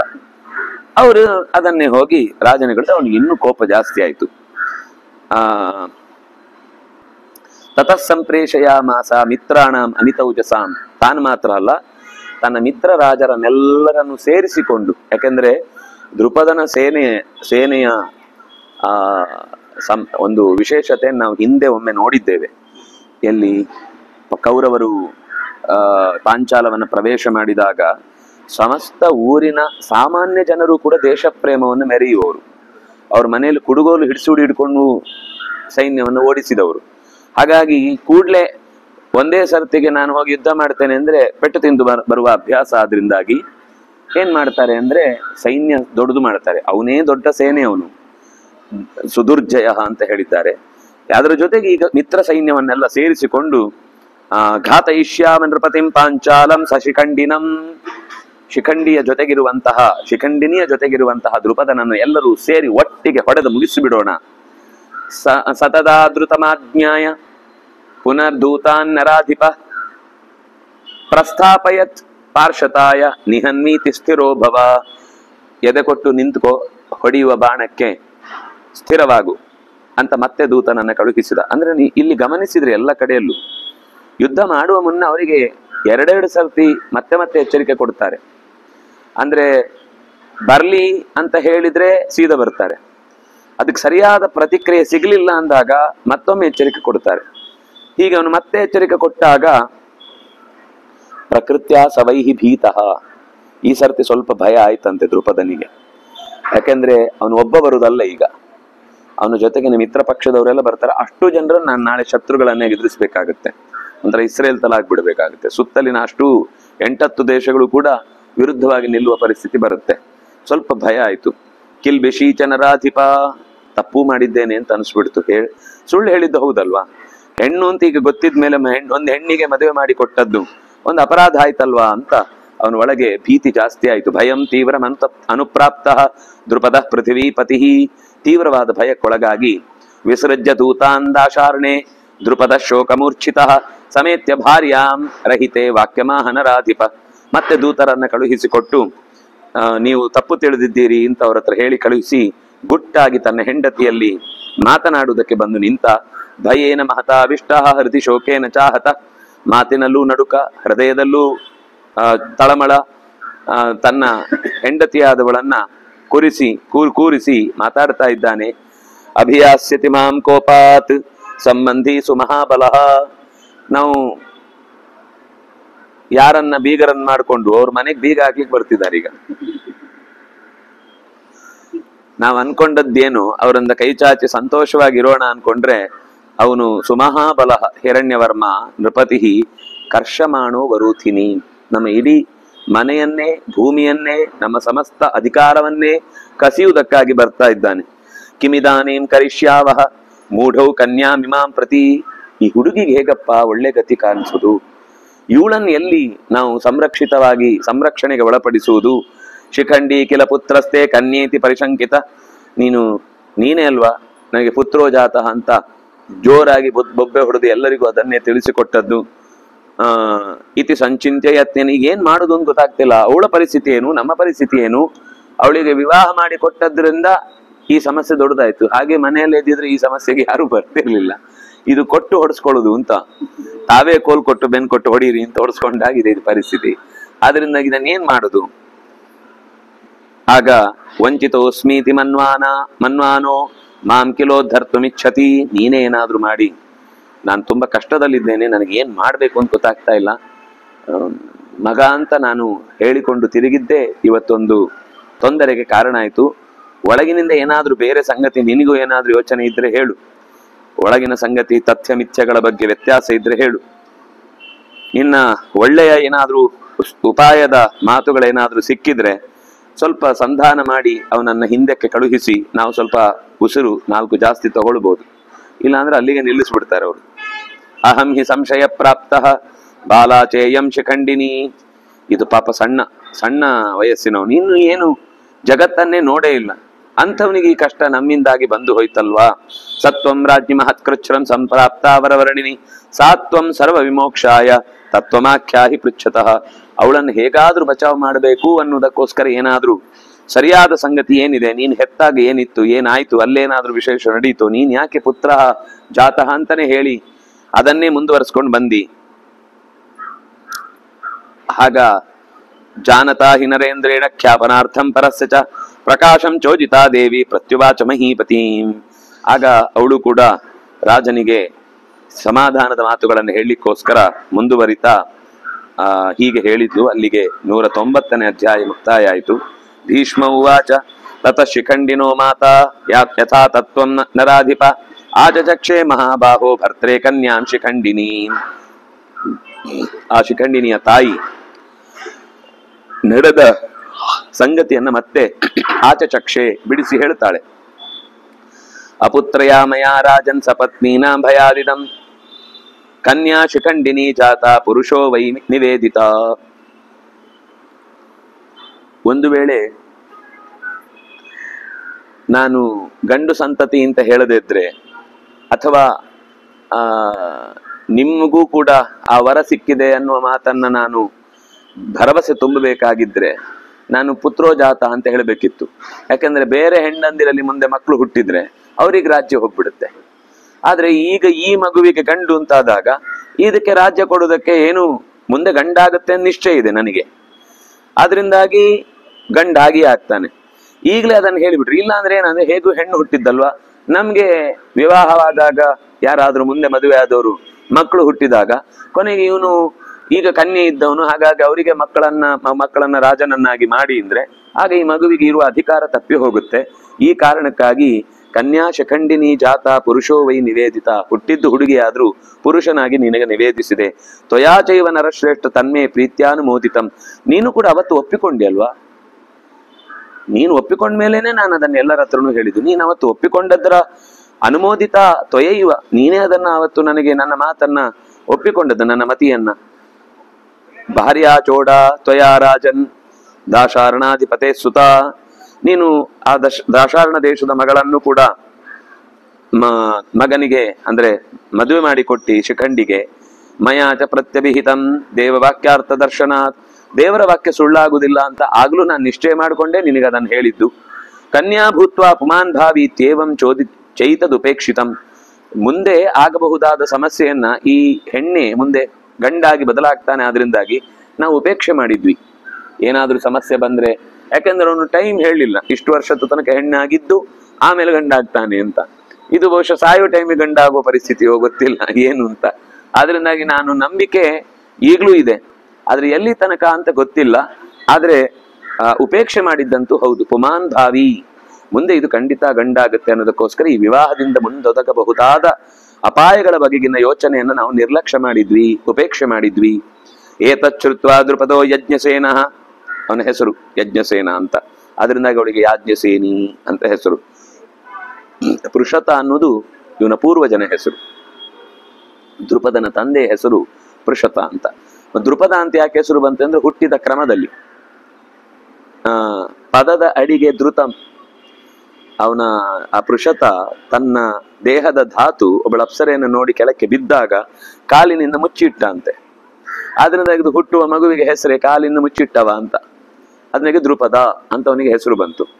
ನಮ್ಗೆ ಇದೆಲ್ಲ ನಮ್ಮ ಈ ಇವತ್ತಿನ ವ್ಯವಸ್ಥೆಯ ನಡುವೆ ಅರ್ಥ ಮಾಡ್ಕೊಳ್ಳಿಕ್ಕೆ ಆಗದೇ ಇರುವಂಥದ್ದು. ಯಾಕೆಂದ್ರೆ ನಮ್ಗೆ ಶರೀರ ಸಿಕ್ಕೇ ಸೃಷ್ಟಿಯ ಪ್ರಕ್ರಿಯೆ ಗೊತ್ತಿರುವುದು ಹೊರತು ಅದು ಬಿಟ್ಟು ಇನ್ನು ಮೂರು ಸಂಕಲ್ಪಾತ್ ದರ್ಶನಾತ್ ಸ್ಪರ್ಶಾತ್, ಸಂಕಲ್ಪದಿಂದ ದರ್ಶನದಿಂದ ಸ್ಪರ್ಶದಿಂದ. ಈ ಕುಂತಿಗೆಲ್ಲ ಆದದ್ದು ಸ್ಪರ್ಶದಿಂದ. ಈಗ ದೃಪದನದ್ದು ದ್ರೋಣನದ್ದು ಎಲ್ಲ ದರ್ಶನದಿಂದ. ಇನ್ನು ಚತುರ್ಮುಖ ಸನಕ ಸನಂದನಾದಿಗಳೆಲ್ಲ ಯೋಚನೆ ಮಾಡೋದು ಸಂಕಲ್ಪದಿಂದ. ಕೆಲವರು ಸಂಕಲ್ಪ, ಕೆಲವರು ದರ್ಶನ, ಕೆಲವರು ಸ್ಪರ್ಶನ. ನಮ್ಗೆ ಮಾತ್ರ ಮೈಥುನ ಸಂಭವಾತ್. ಲೋಕದಲ್ಲಿ ಇವತ್ತು ನಾವು ನೋಡುವಂತಹ ಒಂದು ಪರಂಪರೆ ಅದು ಸಂತತಿ ಗಂಡು ಹೆಂಡಿರ ಇಬ್ಬರ ಸಹಕಾರದೊಂದಿಗೆ. ದಾಶಾರ್ಣಕೇಚ ನೃಪತೋ ನರೇಂದ್ರ ಸ್ವಯಂ ಕೃತ್ವ ವಿಪ್ರಲಂಭಂ ಯಥಾವತ್ ಮಂತ್ರೈಕಾಗ್ರಹ ನಿಶ್ಚಯಂ ವೈ ಜಗಾಮ. ಈಗ ಈ ಮಾತು ಕೇಳಿದ ಮೇಲೆ ದಶಾರ್ಣಕ ದೇಶದ ರಾಜನಿಂದ ಉಂಟಾಗಬಹುದಾದ ಭಯವನ್ನ ದೇವರೇ ಪರಿಹಾರ ಮಾಡಬೇಕು.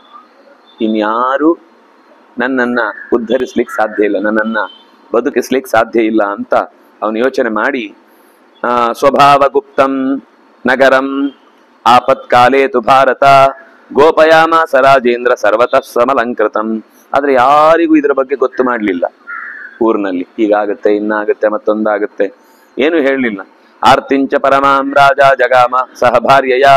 ಆದ್ರೆ ಹೆಂಡತಿ ಜೊತೆಗೆ ಯಾಕೆ ಉಳಿದವರಿಗೆಲ್ಲ ಟೆನ್ಷನ್ ಕೊಟ್ಟು ಅವರನ್ನೆಲ್ಲ ಒದ್ದಾಡಿಸ್ಬೇಕು ಅಂತ ತಾನು ಮತ್ತೆ ಹೆಂಡತಿ ಇಬ್ರೇ ಆ ದಶಾರ್ಣ ದೇಶದ ರಾಜ ಬಂದು ನಮ್ಮನ್ನ ದಾಳಿ ಮಾಡಿದ್ರೆ ಅದಕ್ಕೆ ಯಾವ ರೀತಿ ಪ್ರತಿಕ್ರಿಯೆ ಕೊಡ್ಲಿಕ್ಕೆ ಆಗಬಹುದು ಅನ್ನೋದ್ರ ಬಗ್ಗೆ ಯೋಚನೆ ಮಾಡ್ತಾ ಕಾಲ ಕಳೆದ್ರು. ದಶಾರ್ಣ ಪತಿನಾ ಸಾರ್ಧಂ ವಿರೋಧೇ ಭರತರ್ಷಭ ಕಥಂ ಸಂಬಂಧಿನಾ ಸಾರ್ಧಂ ನಮೇ ಸ್ಯಾತ್ ವಿಗ್ರಹೋ ಮಹಾನ್. ಹೆಣ್ಣು ಕೊಟ್ಟ ಒಬ್ಬ ತಂದೆಗೆ ನಾವು ಪ್ರತಿಯಾಗಿ ಬಾಣವನ್ನ ಹೂಡಿ ನಮ್ಮ ಶಕ್ತಿ ಬಲದಿಂದ ಆತನನ್ನು ಒಂದು ವೇಳೆ ಕೊಂದ್ರು ನಮಗೆ ಅವನು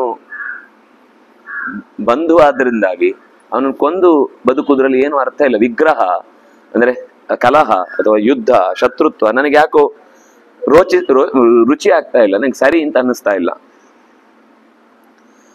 ಇತಿ ಸಂಚಿಂತ್ಯ ಮನಸಾ ದೇವತಾಂ ಅರ್ಚಯತ್ತದಾ.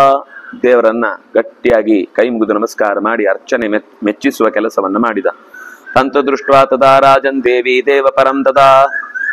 ದೇವಿ ರಾಜ ಅತ್ಯಂತ ಭಗವದ್ಭಕ್ತಿಯಿಂದ ಪೂಜಾದಿ ಕರ್ತವ್ಯಗಳನ್ನು ನಡೆಸುವಾಗ ಅರ್ಚಾಂ ಪ್ರಯುಂಜಮಾನಂ ಅಥೋ ಭಾರ್ಯಾವಚನಮಬ್ರವೀತ್. ಅರ್ಚನೆ, ಪೂಜೆ, ಪುರಸ್ಕಾರ ಅದು ಸ್ವಲ್ಪ ಹಾಗೆ ಕಷ್ಟ ಬಂದಾಗ ಮನೇಲಿ ಗಂಟಾವಣಿ ಜಾಸ್ತಿ ಅಲ್ಲಾಡುತ್ತೆ. ಅಲ್ಲಿ ತನಕ ಕೇಳಿಸುದೇ ಇಲ್ಲ. ಕೆಲವೊಂದು ಸರ್ತಿ ಅಲ್ಲಾಡುತ್ತೆ, ಯಾಕೆಂದ್ರೆ ಎಲ್ಲರ ಮನೆಯಲ್ಲೂ ಅಲ್ಲಾಡುತ್ತೆ ಅಂತ ಅಷ್ಟೇ. ಅದು ಸಂಕೇತ ಅಷ್ಟೇ, ನಮ್ಮ ಮನೆಯಲ್ಲೂ ಪೂಜೆ ಆಗಿದೆ ಅಂತ ತೋರಿಸ್ಲಿಕ್ಕೆ ಅಷ್ಟೇ ಇರುತ್ತೆ. ಆದ್ರೆ ಯಾವಾಗ ಕಷ್ಟ ನಿಧಾನಕ್ಕೆ ಸ್ವಲ್ಪ ಜಾಸ್ತಿ ಆಗ್ತಾ ಇದೆ ಅಂತ ಅನ್ಸುತ್ತೆ, ಆವಾಗ ನಿಜವಾಗಿಯೂ ಕಷ್ಟ ಕೊಡುವುದು ಕೂಡ ಕೆಲವೊಂದ್ ಸರ್ತಿ ನಮ್ಮನ್ನು ಸರಿದಾರಿ ತರ್ಲಿಕ್ಕೋಸ್ಕರ ಅಷ್ಟೇ. ನಾವು ಯಾವುದನ್ನ ಕೇವಲ ತೋರ್ಪಡಿಕೆಗೆ ಅಂತ ಮಾಡ್ತಾ ಇರ್ತೇವೆ, ಹಾಗೆ ಮಾಡಿದ್ರೆ ಬದುಕು ನಮಗೂ ತೋರ್ಪಡಿಕೆಯ ಸುಖ ಮಾತ್ರ ಸಿಗುತ್ತೆ, ನಿಜವಾದ ಸುಖ ಸಿಗಲ್ಲ. ಹೊರಗೆ ನೋಡುವವರಿಗೆ ಏನ್ ಹೇಳಿ, ದೃಪದ ಎಷ್ಟು ಆನಂದವಾಗಿದ್ದಾನೆ. ದೃಪದ ಅವನಿಗೆ ಏನು ಕಷ್ಟಗಳೇ ಇಲ್ಲ. ಎಂಥ ಒಳ್ಳೆಯ ಹುಡುಗ, ಎಂಥ ಒಳ್ಳೆಯ ಸಂಬಂಧ, ಎಂಥ ಮದುವೆ, ಏನು ಅದ್ಭುತ. ದಶಾರ್ಣ ದೇಶದ ರಾಜ ಅಂದ್ರೆ ಸುದುರ್ಜಯ. ಇನ್ನು ಇವರಿಬ್ರು ಒಟ್ಟಾದ್ರೆ ಜಗತ್ತಿನ ಯಾವ ರಾಜ್ಯವನ್ನು ಬೇಕಾದ್ರೂ ಗೆಲ್ಬಹುದು ಅಂತ ಜನಸಾಮಾನ್ಯರು ಯೋಚನೆ ಮಾಡುದೇನು ಹೇಳಿ. ದೃಪದ ಸುಖವಾಗಿದ್ದಾನೆ.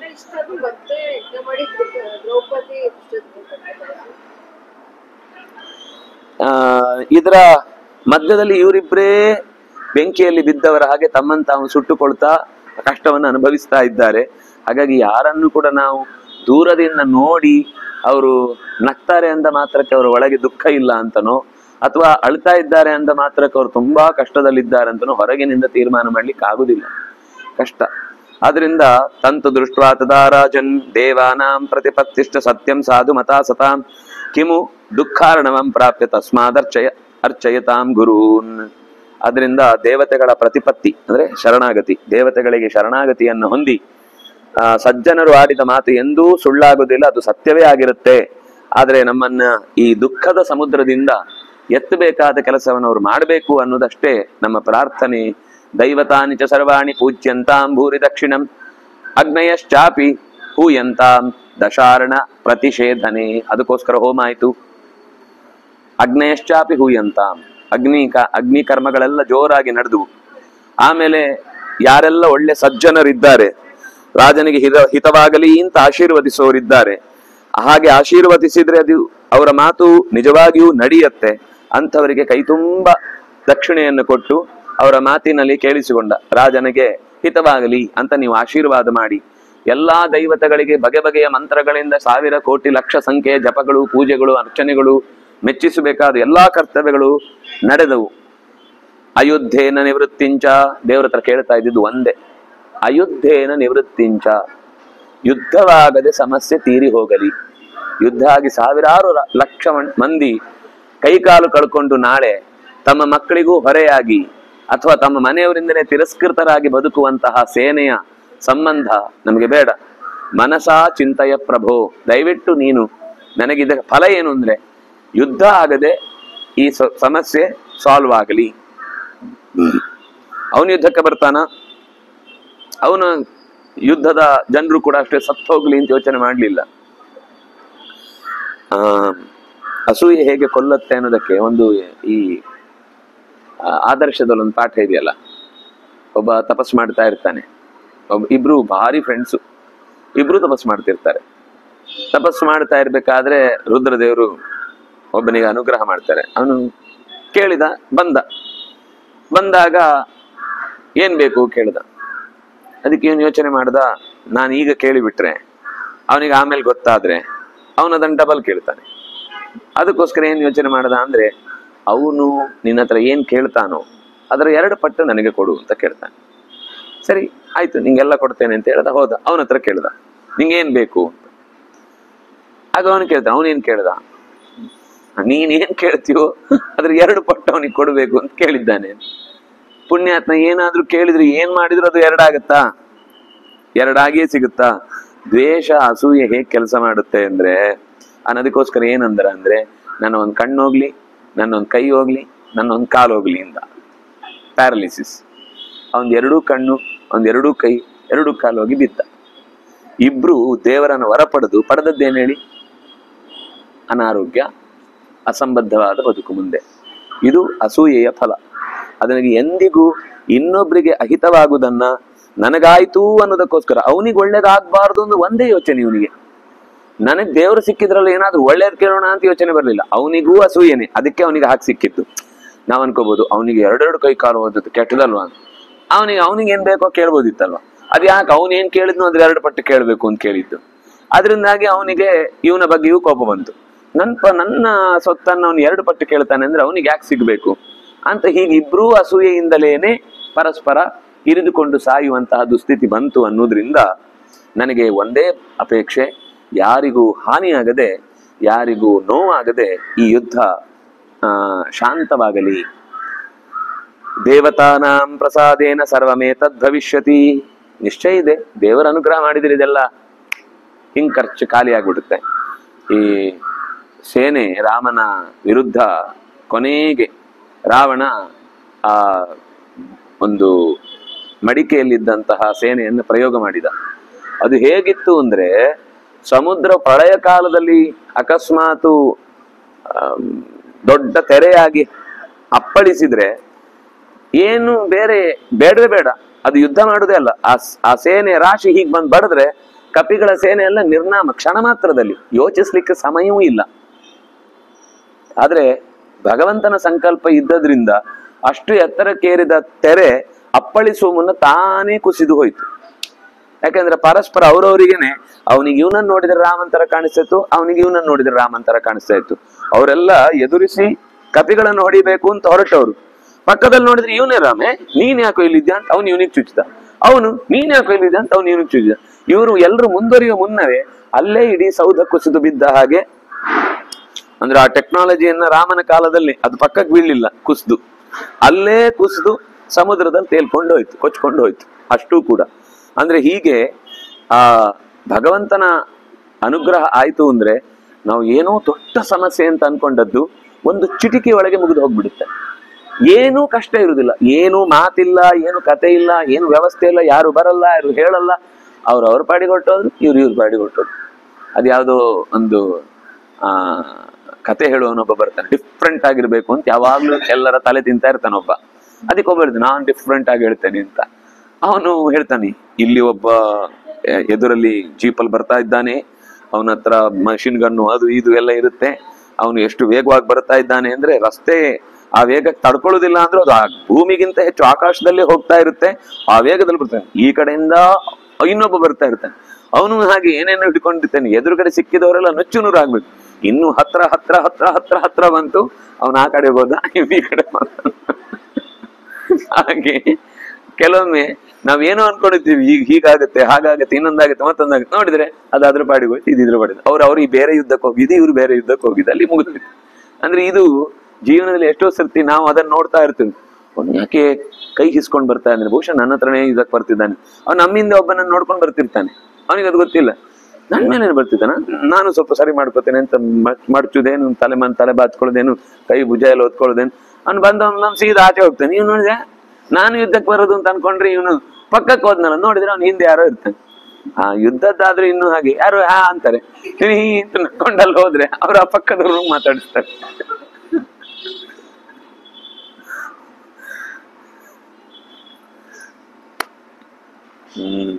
ಹೀಗೆ ಏವಂ ಸಂಭಾಷಮಾಣವು ದೇವತೆಗಳ ರಕ್ಷಣೆಯ ಕುರಿತಾಗಿ ಮಾತಾಡ್ತಾ, ಶಿಖಂಡಿನಿ ತದಾ ಕನ್ಯಾ ಭ್ರೀಡಿತೇವ ತಪಸ್ವಿನಿ, ಈ ಎಲ್ಲ ಪ್ರಕರಣದ ಬೆಳವಣಿಗೆಯನ್ನ ಶಿಖಂಡಿನಿ ಗಮನಿಸ್ತಾ ಇದ್ದಾಳೆ.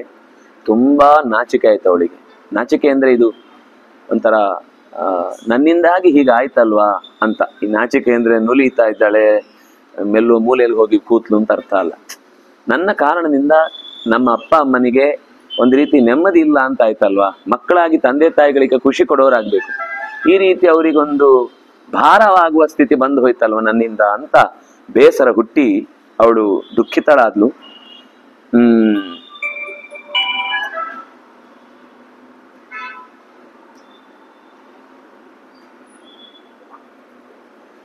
ಅರ್ಚಯಸ್ವ ಯಥಾ ಕಾಮಂ ದೈವತಾನಿ ವಿಷಾಂಪತೆ ಏವಂ ಸಂಭಾಷಮಾಣೌತು ದೃಷ್ಟ್ವಾ ಶೋಕ ಪರಾಯಣೌ. ಶಿಖಂಡಿನಿ ನೋಡಿ ಹೊರಟು ಹೋದ ಮೇಲೆ ನಂತರದಲ್ಲಿ ಇಮೌ ಇತಿ ತತಶ್ಚಕ್ರೆ ಮತಿಂ ಪ್ರಾಣ ವಿನಾಶನೆ ಏವಂ ಸಾ ನಿಶ್ಚಯಂ ಕೃತ್ವ ಪೃಷಂ ಶೋಕ ಪರಾಯಣ. ನನ್ನಿಂದಾಗಿ ಇವ್ರಿಗೆ ತೊಂದರೆ ಆಯ್ತು, ಅದಕ್ಕೋಸ್ಕರ ಪ್ರಾಣ ವಿನಾಶನೆ, ತಾನೇ ಆತ್ಮಹತ್ಯೆ ಮಾಡಿಕೊಂಡ್ರೆ ಈ ಸಮಸ್ಯೆನೇ ಪರಿಹಾರ ಆಗುತ್ತೆ. ಅವಳಿಗೆ ಬೇರೆ ಆಪ್ಷನ್ ಇಲ್ಲ. ಈಗ ಇದು ಆತ್ಮ ವಿನಾಶನದಿಂದ ಸಮಸ್ಯೆ ಪರಿಹಾರ ಆಗುತ್ತಾ ಅಂತ ಯೋಚನೆ ಮಾಡ್ಲಿಲ್ಲ. ಆತ್ಮ ವಿನಾಶ ಆದದ್ರಿಂದ ನನ್ನ ತಂದೆ ತಾಯಿಗೆ ತೊಂದರೆ ಆಯ್ತು ಅಂತ ಅನ್ನೋದನ್ನ ನಾನ್ ನೋಡ್ಲಿಕ್ಕಿರಲ್ವಲ್ಲ, ಅಷ್ಟೇ.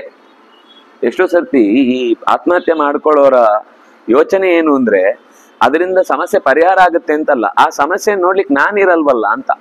ನನಗದನ್ನ ನೋಡ್ಲಿಕ್ಕೆ ತಾಕತ್ತಿಲ್ಲ, ಧೈರ್ಯ ಇಲ್ಲ, ಎದುರಿಸುವ ಶಕ್ತಿ ಇಲ್ಲ, ಆ ಬೈಗುಳವನ್ನು ಅಥವಾ ಅವರ ಕಿಡಿ ನುಡಿಗಳನ್ನು ಅಥವಾ ಕೆಂಗಣ್ಣನ್ನು ಸಹಿಸುವ ಶಕ್ತಿ ಇಲ್ಲ ಅಂತಂದಾಗ ಮನಸ್ಸು ಹಾಗೆ ಯೋಚನೆ ಮಾಡುತ್ತೆ. ಹಾಗಾಗಿ ಆತ್ಮ ವಿನಾಶನೆ, ತನ್ನನ್ನು ತಾನು ಕೊಂದುಕೊಳ್ಳುವುದಕ್ಕೆ ಮನಸ್ಸು ಮಾಡಿ ಹೊರಟು ಬಿಡ್ತಾಳೆ. ನಿರ್ಜಗಾಮ ಗೃಹಂ ತ್ಯಕ್ತ್ವಾ ಗಹನಂ ನಿರ್ಜನಂ ವನಂ, ಜನರಿಲ್ಲದ ಅತ್ಯಂತ ಕಗ್ಗಾಡಾದ ಜಾಗಕ್ಕೆ ಹೋಗ್ತಾಳೆ. ಹೋಗಿ ಒಂದು ಜಾಗದಲ್ಲಿ ಕೂತಿರ್ತಾಳೆ ಒಬ್ಳೆ. ಯಕ್ಷೇಣ ರುದ್ಧಿಮತಾ ರಾಜನ್ ಸ್ಥೂಣಾಕರಣೇನ ಪಾಲಿತಂ. ಅದು ಯಾವ ಜಾಗ ಅಂದ್ರೆ ಸ್ಥೂಣಾಕರಣ ಅಂತ ಒಬ್ಬ ಕುಬೇರನ ಅನುಚರ ನೋಡಿಕೊಳ್ತಾ ಇದ್ದಂತಹ ಕಾಡದು, ಅವನಿಗೆ ವಾಸಕ್ಕಿದ್ದ ಕಾಡದು. ಅಲ್ಲಿ ತದ್ಭಯಾದೇವಚ ಜನಃ ವಿಸರ್ಜಯತಿ ತದ್ವನಂ.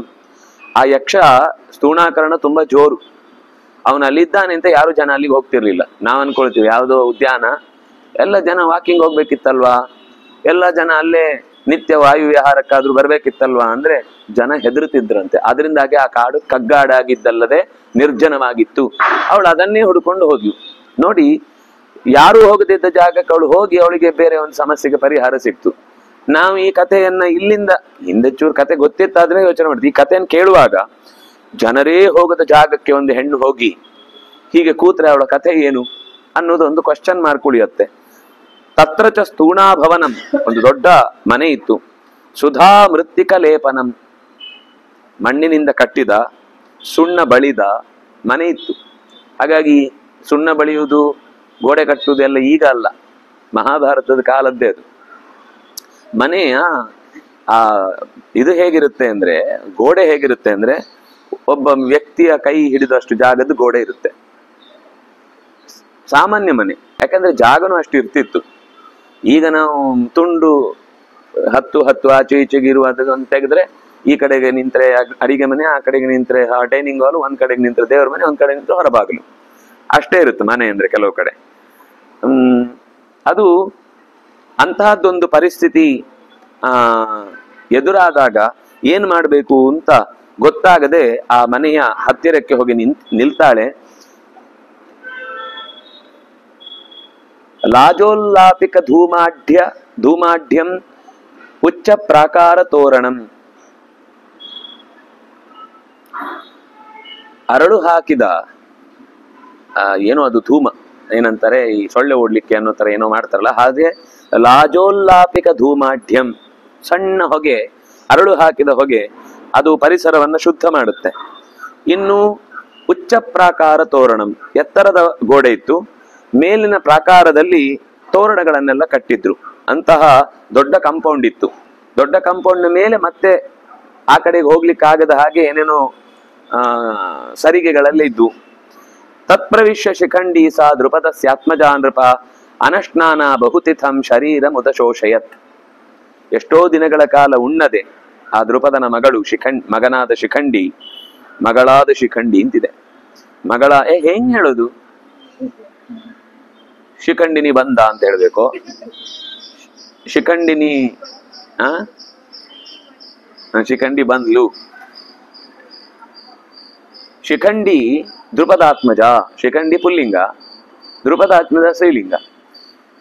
ಅನಶ್ನಾನ, ಊಟನೇ ಮಾಡ್ಲಿಲ್ಲ. ಬಹುತಿಥಂ, ಅನೇಕ ದಿನಗಳ ಕಾಲ ಊಟನೇ ಮಾಡ್ಲಿಲ್ಲ. ಶರೀರಂ ಉದಶೋಷಯತ್, ಮೈಯಲ್ಲಿ ನೀರು ಇಲ್ಲ, ಎಲ್ಲ ಒಣಗಿ ಬರಡಾಗಿ ಹೋಗಿದ್ದಾಳೆ.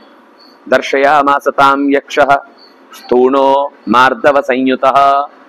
ಒಂದು ಹುಡುಗಿ ಆದದ್ರಿಂದ ಅವಳ ಮೇಲೆ ತನ್ನ ವಿರೂಪವನ್ನ, ಅಂದ್ರೆ ಯಕ್ಷರಿಗೆ ಸಾಮಾನ್ಯ ಭಯಂಕರವಾದ ರೂಪ ಇರುತ್ತೆ, ಆದ್ರೆ ಅವನು ವಿರೂಪವನ್ನ ತೋರಿಸದೆ ಮಾರ್ದವ ಸಂಯುತಃ ಸ್ವಂ ದರ್ಶಯಾಮಾಸ, ಅತ್ಯಂತ ಮೃದುವಾದ ಭಾವಕ್ಕೆ ಒದಗುವ ರೂಪದಿಂದ ಅವನಿಗೆ ಕಾಣಿಸಿಕೊಂಡ. ಯಾರು? ಸ್ಥೂಣ.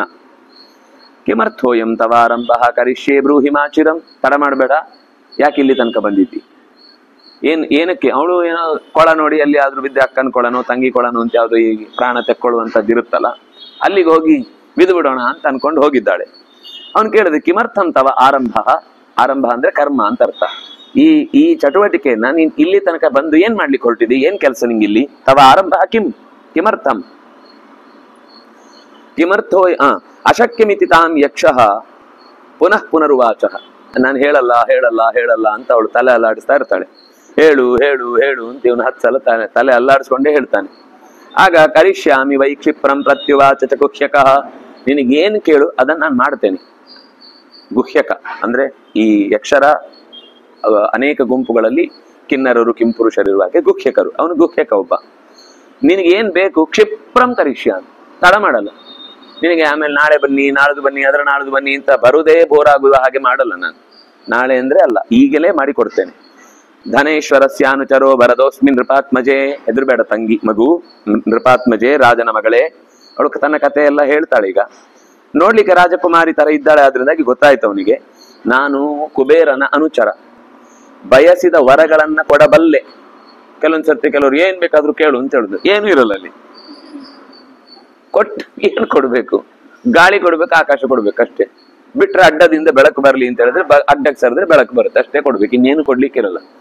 ನಾನು ವರದನಾಗಿದ್ದೇನೆ, ಏನ್ ವರವನ್ನ ಬೇಕಿದ್ರು ಕೊಡುವವನಾಗಿದ್ದೇನೆ. ಅದೇ ಯಮಪಿ ದಾಸ್ಯಾಮಿ, ನಿನಗೆ ಕೊಡಬಾರದ್ದಾಗಿದ್ರೂ ಕೊಡ್ತೇನೆ. ನಿಂಗೆ ಯಾವುದೋ ಒಂದು ಕೊಡಬಾರದು ಅಂತ ಒಂದು ನಿಯಮ ಇದೆ ಅಂತ ಇಟ್ಕೋ, ನಿಂಗೆ ಅದು ಕೊಡಬಾರ್ದು ಅಂತ, ಆದ್ರೂ ನಾನು ಕೊಡ್ತೇನೆ. ನಿನ್ಗೋಸ್ಕರ ಏನ್ ಬೇಕಾದ್ರೂ ಕೊಡು. ಬ್ರೂಹಿ ಯತ್ತೇ ವಿವಕ್ಷಿತಂ, ನಿನಗೇನು ಬಯಕೆ ಇದೆ ಕೇಳು. ತತಃ ಶಿಖಂಡಿ ತತ್ಸರ್ವಂ ಅಲಿಖೇನ ನ್ಯವೇದಯತ್ ಅಖಿಲೇನ ನ್ಯವೇದಯತ್. ಎಲ್ಲವನ್ನು ನಡೆದಷ್ಟು ಸಂಗತಿಯನ್ನು ಹೇಳಿದ್ವಿ. ತಸ್ಮೈ ಯಕ್ಷ ಪ್ರಧಾನಸ್ಯ ಸ್ಥೂಣಾಕರಣಾಯ ಭಾರತ. ಯಕ್ಷ ಪ್ರಧಾನನಾದ ಸ್ಥೂಣಾಕರ್ಣನಿಗೆ ತನ್ನ ಜೀವನದಲ್ಲಿ ನಡೆದ ಎಲ್ಲ ಸಂಗತಿಗಳನ್ನು ಯಥಾವತ್ತಾಗಿ ವಿವರಿಸಿದ್ಲು. ಶಿಖಂಡ್ಯುವಾಚ ಆಪನ್ನೋ ಮೇ ಪಿತಾ ಯಕ್ಷ ನಚಿರಾನ್ ನಾಶಮೇಷ್ಯತಿ, ಬಹಳ ಬೇಗನೆ ನಮ್ಮ ಅಪ್ಪನಿಗೆ ಒದಗಿದ ಮಹಾ ಅಪಾಯದಿಂದ ಪೂರ್ಣ ನಿರ್ನಾಮ ಆಗಿ ಹೋಗ್ತಾನೆ. ಅಭಿಯಾಸಿತ ಸಕ್ರೋಧ ಪತಿರ್ಹಿತಂ, ಯಾಕೆಂದ್ರೆ ದಶಾರ್ಣಾಧಿಪತಿ ಕೋಪಾವಿಷ್ಟನಾಗಿ ನಮ್ಮ ಅಪ್ಪನತ್ತ ಸಾಕ್ತಾ ಇದ್ದಾನೆ. ಮನ್ನಿಮಿತ್ತಂ ಮಹೋತ್ಸಾಹ, ಈ ಯುದ್ಧ ನಡೀತಾ ಇರೋದಕ್ಕೆ ಇನ್ನೇನು ಕಾರಣ ಅಲ್ಲ, ನಾನೇ. ಮನ್ನಿಮಿತ್ತಂ ಮಹೋತ್ಸಾಹ ಸಹೇಮ ಕವಚೋ ನೃಪಃ, ಬಂಗಾರದ ಕವಚಗಳನ್ನ ತೊಟ್ಟುಕೊಂಡು ಯುದ್ಧಕ್ಕಾಗಿ ಬಂದವನು, ಅವನೂ ತಯಾರಾಗಿ ಬಂದಿದ್ದಾನೆ. ನಮ್ಮಪ್ಪನೂ ತಯಾರಾಗ್ಬೋದು ಇಷ್ಟೊತ್ತಿಗೆ, ವಿಷಯ ಗೊತ್ತಾಗಿರುತ್ತೆ. ಆದ್ರಿಂದ ತಸ್ಮಾದ್ ರಕ್ಷಸ್ವ ಮಾಂ ಯಕ್ಷ ಮಾತರಂ ಪಿತರಂಚಮಿ, ನನ್ನನ್ನು, ನಮ್ಮ ಅಪ್ಪನನ್ನು, ಅಮ್ಮನನ್ನು, ಎಲ್ಲರನ್ನೂ ಈ ಅಪಾಯದಿಂದ ಪಾರು ಮಾಡು. ದಶಾರ್ಣ ದೇಶದ ರಾಜ ಬಂದು ನಮ್ಮ ತಂದೆ ನನ್ನನ್ನು ಕೊಲ್ಲುವ ದುರವಸ್ಥೆಯಿಂದ ನನ್ನನ್ನು ದೂರ ಮಾಡು. ಪ್ರತಿಜ್ಞಾತೋ ವೈಭವತ ದುಃಖ ಸ್ಪರ್ಶ ಶುಭೇ ಮಮ, ನೀನು ನನಗೆ ದುಃಖ ಅಂಟುವುದಿಲ್ಲ, ನನ್ನ ಬದುಕಿನಲ್ಲಿ ಸುಖವೇ ಆಗತ್ತೆ ಅಂತ ನೀನು ಪ್ರತಿಜ್ಞಾತಃ, ಪ್ರತಿಜ್ಞೆಯನ್ನು ಕೂಡ ಮಾಡಿ ಆಗಿದೆ. ಭವೇಯಂ ಪುರುಷೋ ಯಕ್ಷ ತ್ವತ್ಪ್ರಸಾದಾದ್ ಅನಿಂದಿತ, ನಿನ್ನ ಅನುಗ್ರಹ ಆದ್ರೆ ನಾನು ಗಂಡಾಗುವುದಕ್ಕೆ ಸಾಧ್ಯ ಇದೆ, ನನಗೆ ಗಂಡ ಆಗ್ಬೇಕು, ನೀ ಏನ್ ಬೇಕಾದ್ರೂ ಕೇಳ್ತೇನೆ, ಕೇಳಿದ್ರೆ ಕೊಡ್ತೇನೆ ಅಂತ ಹೇಳಿದ್ದಕ್ಕೋಸ್ಕರ ಕೇಳ್ತಾ ಇದ್ದೇನೆ. ಯಾವದೇವ ಚ ರಾಜ ವೈ ನೋಪಯಾತಿ ಪುರಂ ಮಮ ತಾವದೇವ ಮಹಾಯಕ್ಷ ಪ್ರಸಾದಂ ಕುರು ಗುಹ್ಯಕ, ನನಗೆ ನೀನು ಕೊಡ್ತೇನೆ ಅಂತ ಹೇಳಿ ನಾಳದು ಕೊಟ್ರೆ ನಾಳದು ಮನೆ ಇರುವುದಿಲ್ಲ, ಮಸನ ಆಗಿರುತ್ತೆ, ಸ್ಮಶಾನ ಆಗಿರುತ್ತೆ. ನಾನು ಆ ಸಮಸ್ಯೆ ಉಲ್ಬಣಗೊಳ್ಳುವ ಮುನ್ನ ನಿನ್ಗೆ ಮನಸ್ಸು ಬಂದ್ರೆ ನನಗೆ ಒಂದು ಹೆಣ್ಮಗಳನ್ನಾಗಿ ಅನುಗ್ರಹಿಸು, ನಾನು ಗಂಡನ್ನಾಗಿ ನನ್ನನ್ನು ಅನುಗ್ರಹಿಸು, ಅದರಿಂದ ನನಗೆ ಬೇಕಾದ ಕೆಲಸ ನಾನು ಮಾಡ್ಕೊಳ್ತೇನೆ, ಉಳಿದಂತೆ ನೀನು ಯಾವಾಗ ಕೇಳಿದ್ರು ಕೂಡ ನನ್ನ ಕೆಲಸ ಮುಗಿಯಿತು ಅಂತಂದ್ಮೇಲೆ ವಾಪಸ್ ಕೊಡ್ತೇನೆ ಅಂತ ಹೀಗೆ ಹೇಳಿದಾಗ ಅದಕ್ಕೇನು ಉತ್ತರ ಕೊಟ್ಟ ಆ ಯಕ್ಷ ಅನ್ನೋದನ್ನು ಮತ್ತೆ ನಾಳೆಯ ಚಿಂತನೆಯಲ್ಲಿ ಅನುಸಂಧಾನ ಮಾಡೋಣ. ಕಾಯೇನ ವಾಚ ಮನಸ ಇಂದ್ರಿಯರ್ವಾ ಬುದ್ಧಿಯ ಆತ್ಮನಾವ ಅನುಸೃತ ಸ್ವಭಾವ ಕರೋಮಿ ಯತ್ ಸಕಲಂ ಪರಸ್ಮೈ ನಾರಾಯಣಾಯಿತಿ ಸಮರ್ಪಯಾಮಿ. ಶ್ರೀಕೃಷ್ಣಾರ್ಪಿತಂ ಅಸ್ತು.